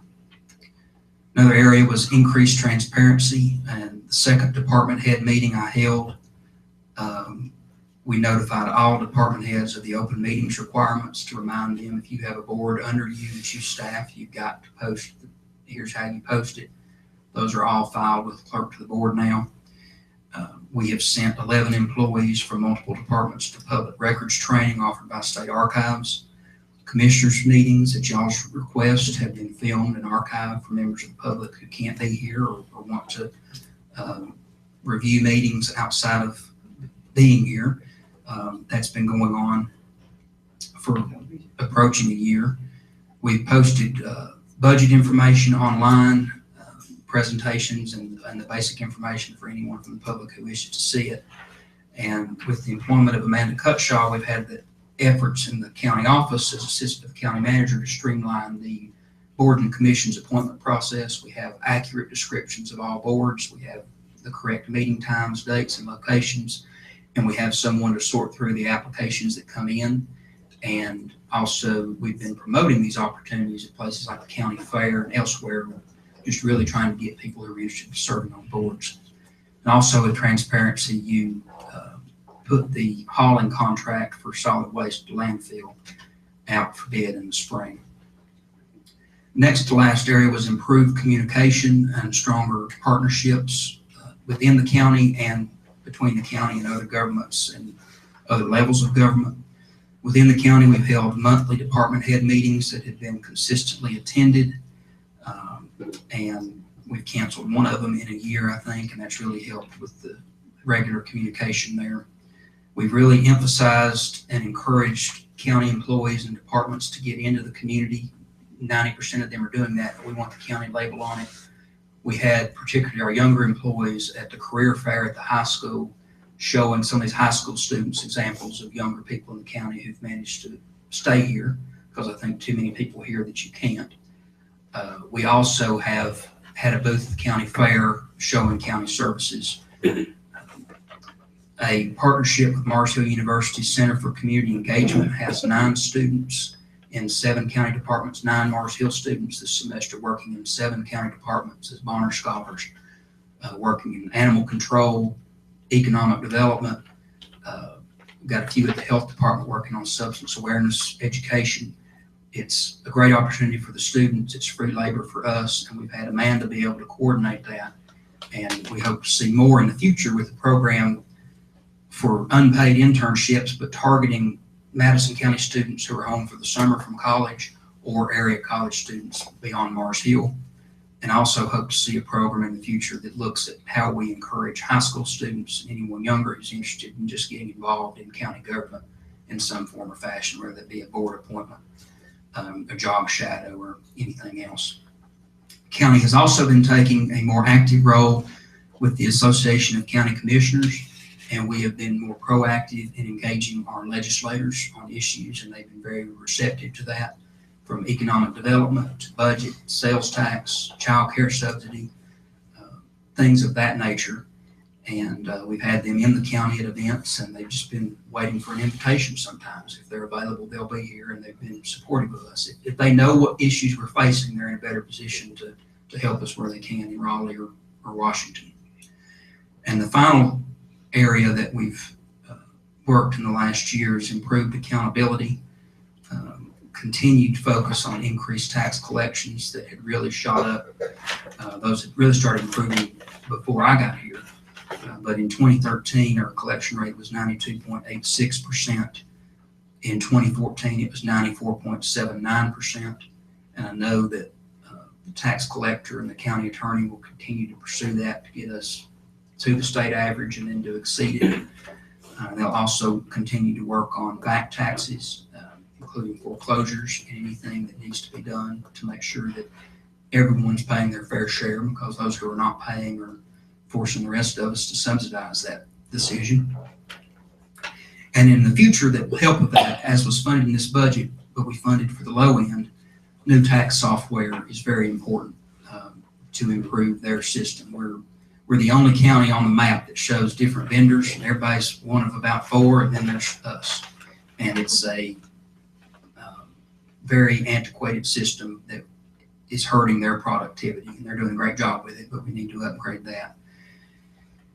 And then some issues that had not been fixed before. You appointed the tax assessor and the tax collector to a set term that's required by statute. They've been employed for a number of years, but not technically appointed, and we're now in compliance with the statute, so you went through that process. You requested that the county seal and ID number be placed on all county vehicles that didn't already have one, and that's been done. And then finally, in the future, we're continuing to work on revising the personnel policy. We hope to bring that to you soon. The committee's finished with it, but we're hitting a roadblock on our ability to actually carry through some of the accountability and employee evaluation measures. We need to look as we go into the budget, and I think some of you have brought this up, for the need for someone to coordinate those evaluations, to coordinate the job posting process, and basically have a human resources type position. And that's something that we'll be looking at if funds are available as we get into this process next. So that's just some bit by bit, believe it or not, the highlights of what happened in calendar year 2015. And I know departments, when they speak to you, will have updates about many things going on with their individual situations. Of course, I know you're not going to say this because it involves you, but in December of 14, we hired a new county manager. So thank you for the work you have done. Yes. And we certainly appreciate that. And I would also like to recognize our attorney, Donny, Laws, and Lori for the excellent job y'all have done on collecting back taxes. I understand just recently, as a result of y'all's work, someone walked into the tax office and paid $150,000 that was delinquent. And that would not have happened, Lori, without your help and Mr. Laws. So thank y'all very much. Thank you. Thank y'all. The next item is a mutual assistance resolution authorizing the sheriff to enter into a mutual aid agreement specifically with the town of Marshall. The Marshall board adopted this, I think, in November and sent it our way.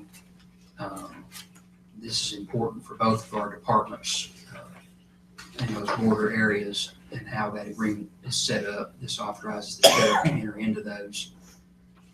If you adopt this resolution, there's a separate form that he can sign with the police chief in Marshall. So, Is this just, I'm sorry, go ahead. so do we have to have a resolution like this before we can assist? What, how about Mars Hill? How about Hot Springs? The assistance is happening. I think there may be, if I remember correctly, I think there's one existing for those two, and there was not for Marshall. Okay. I don't know, this, if you look at this on the second page at number 6, I think that covers pretty much all law enforcement in the county, right? It would. Would be, you know, basically statewide for that, for, Yeah. you know, I mean, it would be Yeah. our bordering counties as well, and Yeah, it says other law enforcement agencies, so that's, I'm good with that. I didn't want it to specifically say one town. I want them to be able to offer aid to any other agency. Donny, you have reviewed this.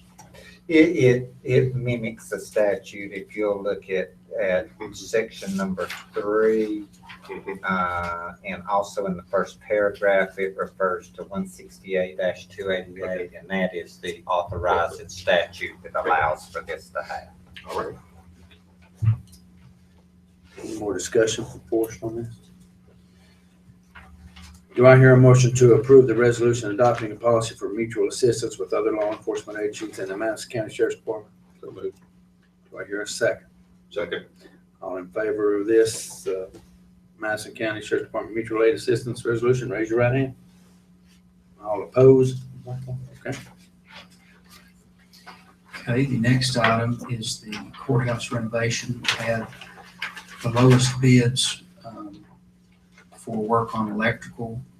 Construction bid was $40,500. Electrical work was $15,000. We had in our account at this point $63,916. So there's enough money to do those things. However, the issue with the boiler that needs to be fixed is estimated to cost $11,600 and some dollars. So I say $12,000. So if you add the electrical, the construction, and the boiler together, your total is $67,500. We have $63,916 in the courthouse renovation fund. can you give me the breakdown on those? one Sure. more time? I'm sorry. Boiler, 12,000. Mhm. Electrical, 15,000. Okay. Construction, 40,500. Can you send us an email with that summarized? We don't have Sure. anything in our book. Okay, I'll email it. And that's a total of 67.5, you said? Correct. We can, so we need to find $4,000, you probably do $5,000, to add to this, and you have contingency. That's an appropriate place. You can always add money back to that. There are a few options. I mean, this work has to be done to get these things back in order. And, you know, I wish we can't undo what's been done. And a lot of it we don't want to because it's been done well, but we can't go back and make different decisions from what was made a few years ago.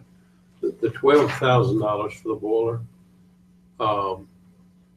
being as though we're gonna move toward mini splits, and I know that's probably, mini splits are not in these numbers. Correct. Okay. So, yeah.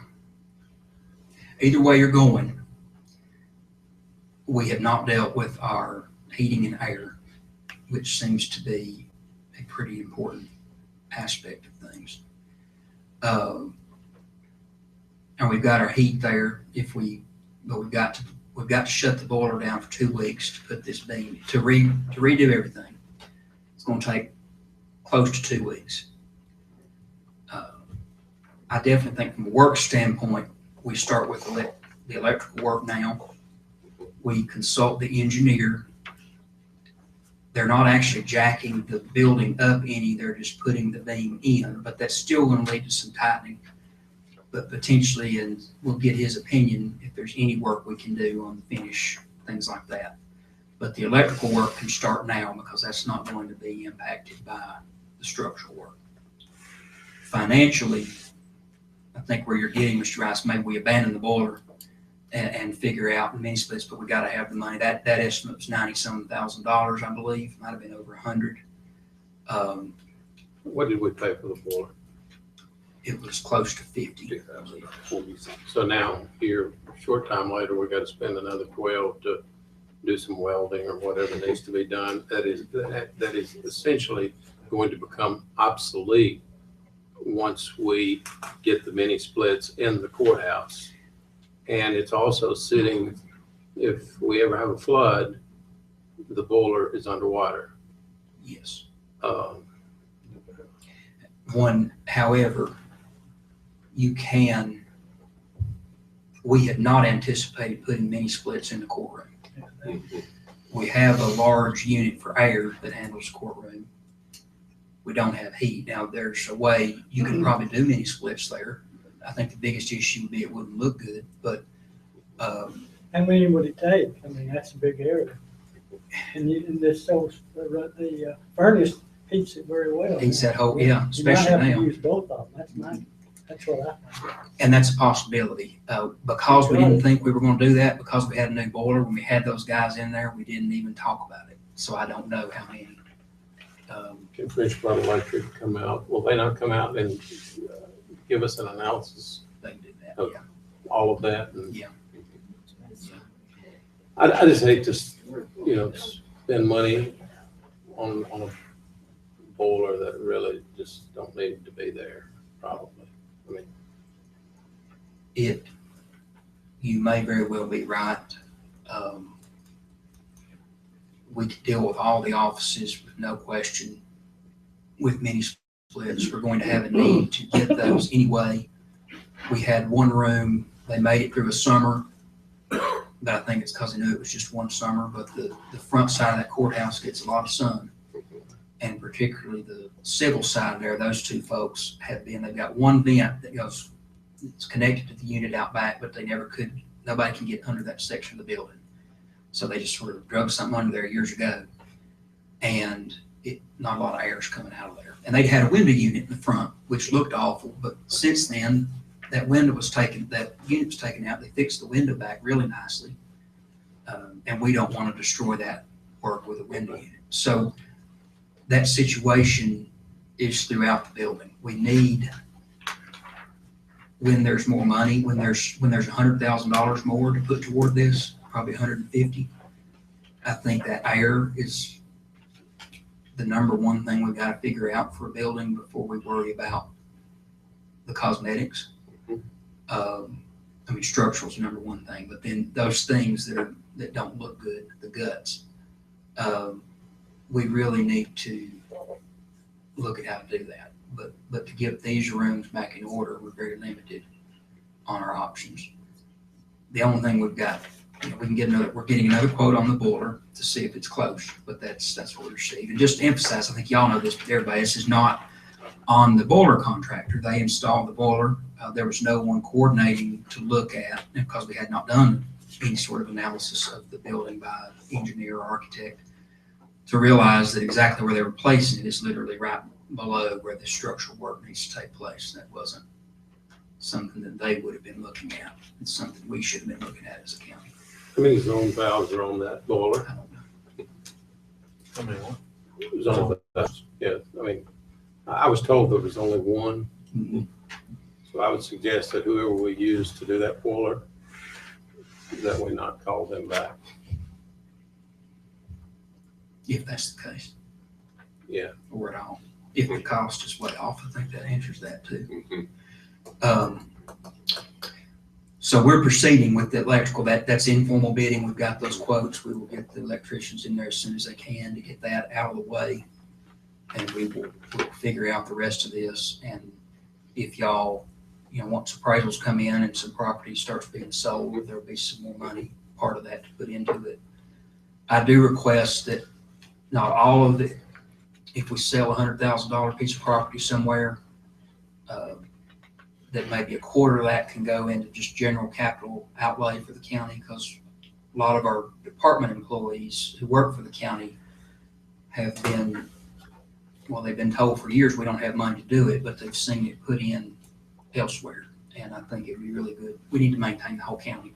There's no excuse for the courthouse getting into the shape it got into. And the same with other buildings we have. Of course, going back to the scissor lift, I mean, I just hate to see, we paid $25,000 to $30,000. $30,000. I know we'll never get that out of it. So, looks like we're a few $1,000s short here. We could get someone to look at that. I'm not saying we give it away, but we need to do something. Thank you. Okay. Forrest, can I ask on this, on the renovation here? I know the electric is going to be, I guess, priority, just because of where we're standing at the moment. How close are we to getting those rooms usable for Mark Cody and his people? Is it going to require all this to be done before he can get in there? Yeah, see those rooms, again, planning. And who told, this project never was supposed to go inside, and then it did. Eventually it would, but it never was. That step was never really talked about before we made that leap as a county. Every bit of plaster on every wall in that office was removed. Some of that makes sense. And the main goal of that was to hide the conduit that everybody thinks looks bad. It's sitting out there. And I think as a county, we do a lot of things. There are a lot of things we'd like to do perfectly that we don't. We make decisions that some things aren't worth it. But on that particular project in that area, we were going to do it exactly the way it would be done if it were Monticello. So everything was removed. Now, it's a good thing the floors were removed. They were in bad shape. It uncovered a lot of the issues, and that's been replaced. Mostly the subfloor's down. Everything's ready to go there. But those rooms are completely gutted and not in a condition to be occupied. And we can't do the finished work till we put that beam in that has to go downstairs. So we're talking about warm weather before we can do that beam, because we're talking about warm weather before we can close down the boiler for 2 weeks. I had talked with the judge and talked with Mark Cody about whether there would be a time when they could maybe have a light week of court. And that's not something they think can happen. I'm going to go back to them again and make sure, because if they can do that, we want to do it and get it done as quickly as we can. Now, I'll remind everybody about usability. We moved out of there a year and a half ago, and prior to that, there wasn't any guarantee that we weren't going to stay in the courthouse. And they need the extra space, and they need their offices to be rehabbed, but it's one of those things where the closer you get, the more frustrating it is, I think. Because 2 years ago, as far as anybody knew, we'd be down there for another 20 years, and those offices wouldn't be available. I've got one other question, please. I've understood for years, and knowing I've only been here for a couple of months and seen it from the inside out, but I've always been under the impression, and maybe Donny can answer this too, that the fees that are tacked on to a traffic citation and that sort of thing are meant to be for the courthouse upkeep. Mm-hmm. Is that how it's working? Yeah, we spend them on utilities. But that's not upkeep. We have to pump in an extra $20,000. How much is it, Darlyne? Because we looked at it. Yeah, I have to do a yearly report to the state that tells how much money it costs to keep the courthouse. Okay. We're in the hole. And so the state is, they're aware that Yeah, we use it to pay utilities instead On of that report, I structure. have to give how much we've received and how much we've spent out. Okay. You're allowed to count, we can count salaries. We've not really need to meet it because we're in the hole for as far as with utilities maintenance. Okay. Now, I do it all, but really, we're in the hole. And we can get those exact numbers. It's not near that, because I had thought that would be a good way to pump that in, but we're getting less money from those revenues than we're spending on that building to keep it open. Just the basic. I mean, you can see we're not typically doing much to it. That's just to keep it clean and keep everything running on a daily basis. There are other costs to the county. We're paying the sheriff's budget is impacted by having to have someone at the door 5 days a week, and that's important. Safety is important, but it's a cost to us, and it pulls somebody off that he could use, and particularly it's hurting the sheriff when that person's got to be relieved for lunch, and they've got to send somebody down there. But they figure it out, and they do a good job with it, but they would like to be able to focus those things around there. So I'll get you all those numbers, but it wasn't what I was expecting when I heard that either. Of course, I have one other question about the electrical. Does that cover the back of the courthouse where we got all those boxes? So all that's going to be cleaned off. The electrical, the phones, the internet, all that stuff's going to be brought. Probably not the phones and internet. Probably not the phones and the internet, but the electrical will all be consolidated as part of this. Yeah. Do we want to leave that exposed back there? I mean, I realize it's a matter of cost. Right. I understand that, but we all know what we're facing here with tonight, what could potentially happen. Mm-hmm. You probably don't, and you got to analyze the whole project. And I'll just say it, and people can hate me for it, but you put $900,000 into this courthouse, and we're having to find a place for. We're going to have court. Sometimes it's here, but in April there's a trial court, and criminal court's going to have to be up at cooperative extension for 2 weeks.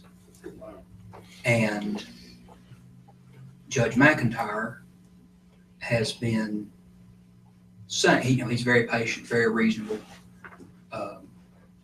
We're the second busiest, if not the busiest county in the district now. Watauga has more DUIs. That puts them ahead of us. But the interstate brings us pretty close. And then Yancey, Mitchell, and Avery are way behind those two counties on case volume. And we're the only county that doesn't have some sort of backup place for court. And Marshall isn't going to get any deeper. Parking's not ever going to get any better. And we got to be thinking long-term what we're going to do now. But no matter what we do, even an empty building, we're not going to let go. So we got to fix it. So putting the money in to fix it makes sense. But we really have some logistical issues about that building that we've got to look at, whether those can best be met there, and how that works. So every dime we put into all the things we have in the county is just wet. Y'all have to make that decision whether it's the best thing to do. It's definitely cheaper. We can't build a courthouse for $800,000. So, Just so y'all know, if I'd have won the Powerball last night, I was going to donate a new courthouse to the county, but it didn't work out. So, I was going to buy a new scissor lift.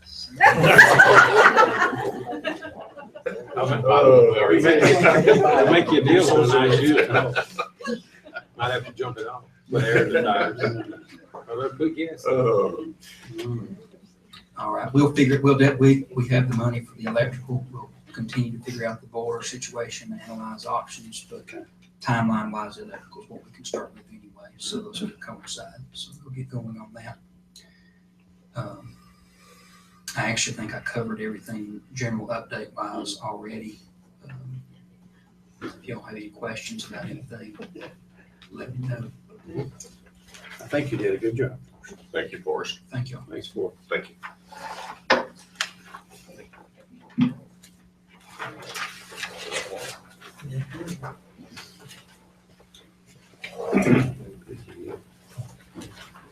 Okay, Darlyne.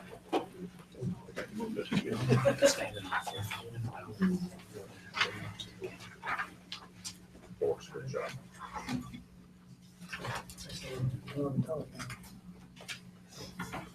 Okay, you have in your packet the financial report for the month of December.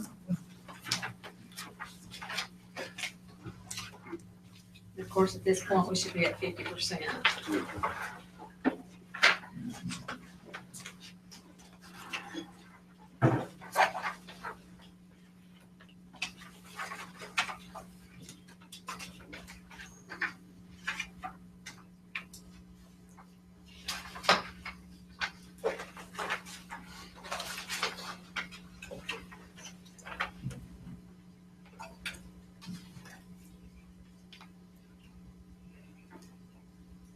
questions for me on that?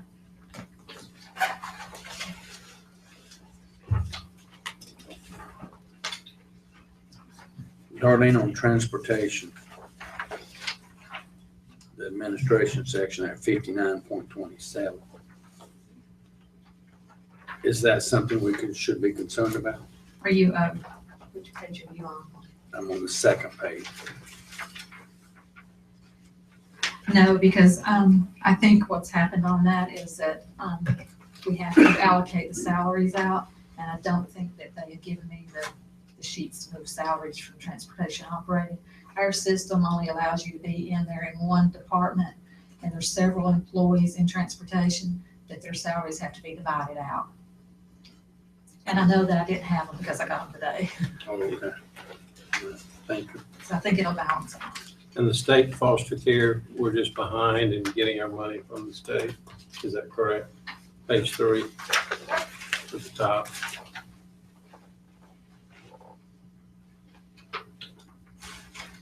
Now that's the expense side. That's right. And actually, we're above what it should be in expenses. But that's, that's based on the number of children that are in foster care, so, but you can't really, not any really a good way to manage that. But we do recoup that money, right? We do get money back from the state. Not all of it, just part of it. I'm not sure what the percentages are. I know there's one that we get 100% back on, but I'm not sure if that's. So on that one, you actually need to be below 50%. Yes, on these we need to be 50. Well, and there's some that, you have big expenses at the first of the year, Yeah. and they catch up, but that wouldn't be one of them. Okay. Because that's specifically just for state foster care payments.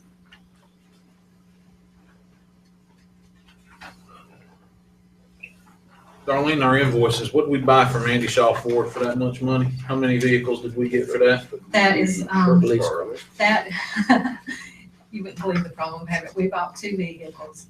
It was 56,000, 57,000. And our, for some, we had a glitch in the computer and it doubled the entry for that.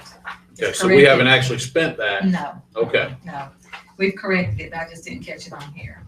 And what's ARP Phoenix? Let me look. I'm not sure. Substance abuse center. It Oh, is, okay, that's yeah. true. Yes. So that's methadone for all the. Really?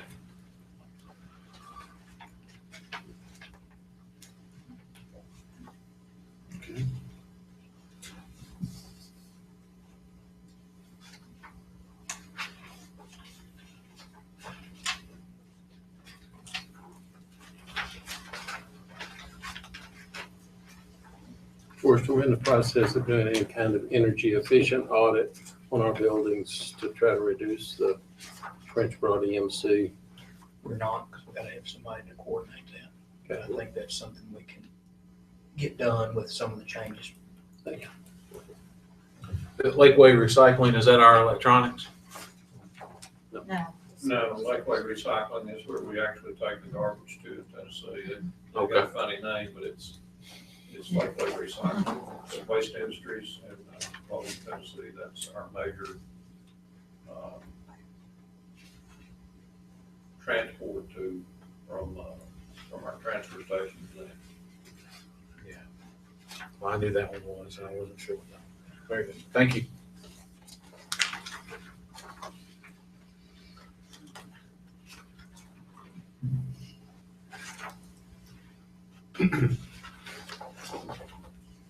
I think that's all I have. Anyone else? No. Okay. Then we'll move on to budget amendment number 6. And the first part of that is the grant for the library, the LSTA for 2016-17. Then the sheriff's department is the 20,000 from the Securus that you approved in the December meeting to be moved for the vehicle. The visitor center, we allocated $4,750 in the budget. However, Forrest was able to get with the TDA board, and they agreed to pay that. So we're going to be moving that money. Court facilities, this is monies that we have to pay for children who guess by the courts are sent to homes. And as you can see, it's a lot more than what we'd anticipated, so I'm gonna be putting money into that line. Development services, that is to cover, from March to June, the salaries for the county planner. 4042 funds is the $400,000 that you approved at the December meeting. And then in the occupancy tax fund, 97% of that money goes to the TDA. The other 3% stays with the county. The auditor suggested that we move that money from that bank account to the general fund. So that's what we've done. And with that, we're going to be reducing our fund balance that we're using by $46,345. The balance of that money will go to help pay for the court facilities shortfall. Oh, okay.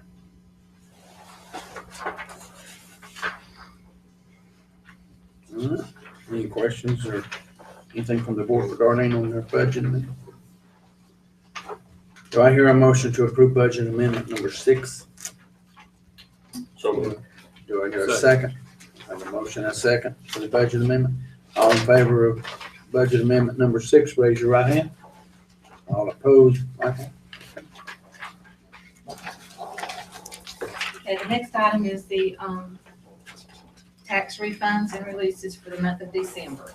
Ms. Rhinehart, could I ask that we defer action on that because there's an item for that will be for closed session. Where we can vote on a final analysis of that at one time. Okay, then we'll move on to the board vacancies for January.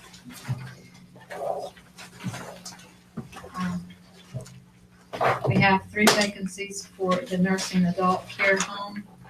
And I think we've received 2 applications for persons who are interested, Linda Freeman and Ann Johnston. Mr. And I Chair, think their applications are in your packets. Mr. Chairman, I know of a third person who is willing to serve on that board as well. And I'd like to make the motion that we approve as a group for the 3 vacancies on the nursing adult care home board, Ann Johnson, Linda Freeman, and John Fenwick. I have to open the floor for nominations. I'm sorry. I apologize. That's okay.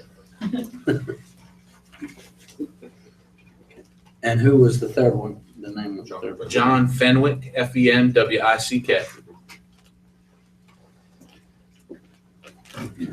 Okay, so we have we actually have 3 positions on the nursing adult care home board.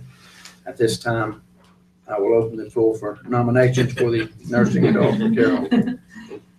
At this time, Mr. Chairman, the 2 folks that have already applied, which are Linda Freeman and Ann Johnson, I nominate them along with John Fenwick to finally round out this board that we've been trying to round out for months. Any more nominations for the nursing adult care home board? And what we will do after the nominations are read, we will vote on all of them instead of individually. And that way we will move along a little quicker. Any more nominations? At this time, I will close the nominations for the nursing adult care home. Okay. Now you can continue, Commissioner Wake. Well, I didn't know I was going to get all of them, but that's fine. We have 1 spot available on the Economic Development Board. Now we're going to go ahead and vote on the nursing adult. Oh, I'm sorry. Okay. Well, then I make the motion that we go ahead and do that. Okay. I'll second. Thank you. I have a motion for the approval of Linda Freeman, Ann Johnson, and John Fenwick on the nursing adult care home board. All in favor, raise your right hand. All opposed, likewise. Okay, thank you. At this time we have a vacancy on the Economic Development Board. At this time, I will open the floor for nominations for the Economic Development. Chairman, I would nominate Mark Snelson. I'll second. We have a nomination of Mark Snelson. Any more nominations? I move nominations be closed. Okay. At this time, I will close the nominations for Economic Development. Okay. Do I hear a motion to approve Mark Nelson for the Economic Development Board? So moved. Do I hear a second? Second. All in favor of Mark Nelson on the Economic Development Board, raise your right hand. All opposed? Done. Now, on the next one, Darlene, is he gonna continue to serve? If you see a name beside, one of the boards, they have agreed to Okay, serve. okay. At this time, I will open the floor for nominations for the Housing Authority Board. Mr. Chairman, I nominate Carol Askew. Any more nominations? I move nominations be closed. Okay. At this time, nominations are closed for the Housing Authority. We have a nomination of Carol Askew. All those in favor of Carol Askew, raise your right hand. All those opposed, okay. The next one is the Council on Aging. We have two spots there. One is vacant, and it is a 2-year term filled with a county commissioner. At this time, I'll open the floor for nominations on the Council on Aging. If it helps, they met today, so one meeting's out of the way. They met today, so one meeting's out of the way. They did, okay. Mr. Chairman, I would nominate Mr. Briggs. I don't believe I have time to do that. I appreciate the nomination. I think I was on that for 2 years anyway. Is that right? Yeah. Yeah, I appreciate your nomination, but I will refuse. Thank you. Forrest, how often do they meet? Quarterly. Yeah. It's quarterly. I'm Regina's not quarterly. And when do they meet? They meet, I do not know, it's a Thursday. Second Thursday. It's the third Thursday, second Thursday of each, first month of each quarter, I think that's how they do it. So January, April, July. Do they meet during the day or they meet in the They evening? meet in the afternoon, 2:00. Though anyone, if a person went on there and wanted to try to change that, the majority of that board wanted to, that it's not set in stone, but most likely it will stay at that time. Mr. Chairman, I'd like to nominate Wayne Brigman. At this time, I'm going to open the floor for nominations. For the Council He on did the same Aging. thing to me, Dan. What can I say? Well, I have to do it the right way. Is that not right, Mr. Attorney? That's correct, sir. You are correct. At this time, nominations for the Council on Aging. I'm not gonna nominate you, I nominate Wayne Brigman. Okay, and that is for the position that is held by a county commissioner. I'll also nominate Chris Main. Yes. Okay. We have, any more nominations? Move they cease. No more nominations for the Council on Aging. Do I hear a motion to approve Wayne Brigman and Chris Maney for the Council on Aging? So moved. Second. And I have a second. All in favor, raise your right hand. I don't know if I'm gonna raise mine or not. Yeah, you need. Okay. Thank, Bill, I'll look for that Christmas card now. Yeah. That's what postage do. Board of Health. At this time, I will open nominations for the Board of Health. Gonna have a registered nurse or a pharmacist, is that right? Mr. Chairman, I don't have an RN, but I do have a pharmacist that I would nominate, Janet Adams Crow for the pharmacist. I'll second that nomination. And we also have, Nominate Mike Stevenson. thank you. Yes. Not that it matters, but I have an RN, that's a prospective RN that we may be able to get on there next month. Okay. All right.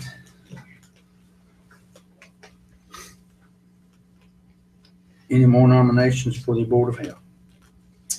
At this time, I will close the nominations for the Board of Health. All right, at this time, I will make a motion for Janet Crow and Mike Stevenson for the Board of Health. I'll make a motion for that. Yes. Do I hear a second? I have a second. All in favor of these two on the Board of Health, raise your right hand. All opposed? Okay. Land of Sky Regional Council. If you look down there, we have a vacant spot there with an alternate commissioner. So at this time, I will open the floor for nominations for the Land of Sky Regional Council. Matt. I nominate Matt Wackel. Okay.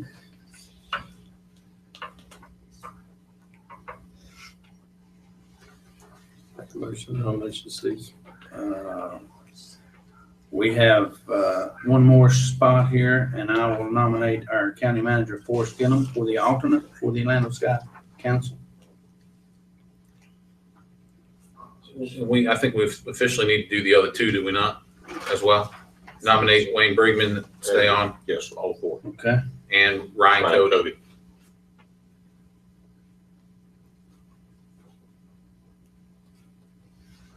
Okay. Any more nominations for the Land of Sky Regional Council? At this time, I will close the nominations for Regional Land of Sky Regional Council. Okay. Yes, also the, Hmm? yes, Yeah. I'll make that motion. I have a motion for the four names listed for the Land of Sky Regional Council. Wayne Brigman, Ryan Cody, Matt Wackel, and Forrest Gilliam. All those in favor, or do I have a second? I'll second. All right, all those in favor, raise your right hand. All those opposed, okay. Parks and Recreation Board, at this time, I will open the floor for nominations for the Parks and Rec. Mr. Chair, I'd like to nominate the following people. Mhm. Courtney Brown, Sharon Cupstead, Robert Chambers, Dennis Cools, and Dina Stevens. Any more nominations for Parks and Rec? Okay, I move nominations to be closed. at this time, I will close the nominations for the Parks and Rec. Okay. Do I hear a motion to approve the names of Courtney Brown, Sharon Custard, Dennis Cools, Robert Chambers, and Deanna Stevens? Okay, I have a motion. I have a second. I have a second. All in favor, raise your right hand. All opposed, likewise? Okay. That covers that, doesn't it? Okay, Darlyne. As far as upcoming boards, we have none, no vacancies as of, that we know of yet. I know of, yeah. Well, we still have the RN at the health department. Yes, and that is, Commissioner Wackel, you said you had somebody. I have a prospective candidate for that, but she couldn't get back to me in time for our meeting tonight. A lot of these boards expire at the end of the year or the middle of the year, so you'll see another round coming up. Okay, all right, Thank you. thank you.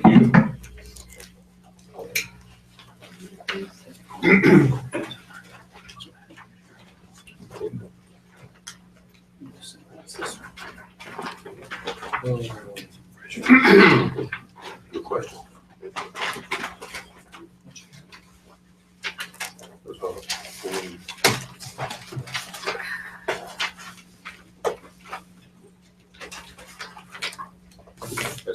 I said no, that's Forrest. That was in our book. It's an applicant for the position, which you all reappoint, so. Okay. All right, okay.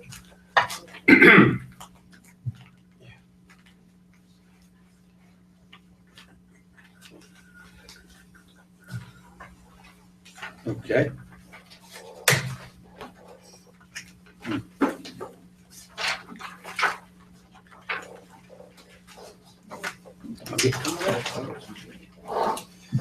Okay, so that covers everything on number 11. At this time, do I hear a motion that we go into closed session for 143.3-318.11A, personnel, attorney, client privilege, economic development, and county property. Move. Do I hear a second? Second. All in favor of closed session, raise your right hand. We are in closed session. Standard procedure. Bill, I didn't take any of that candy, so. Don't take it away. We can start over yet.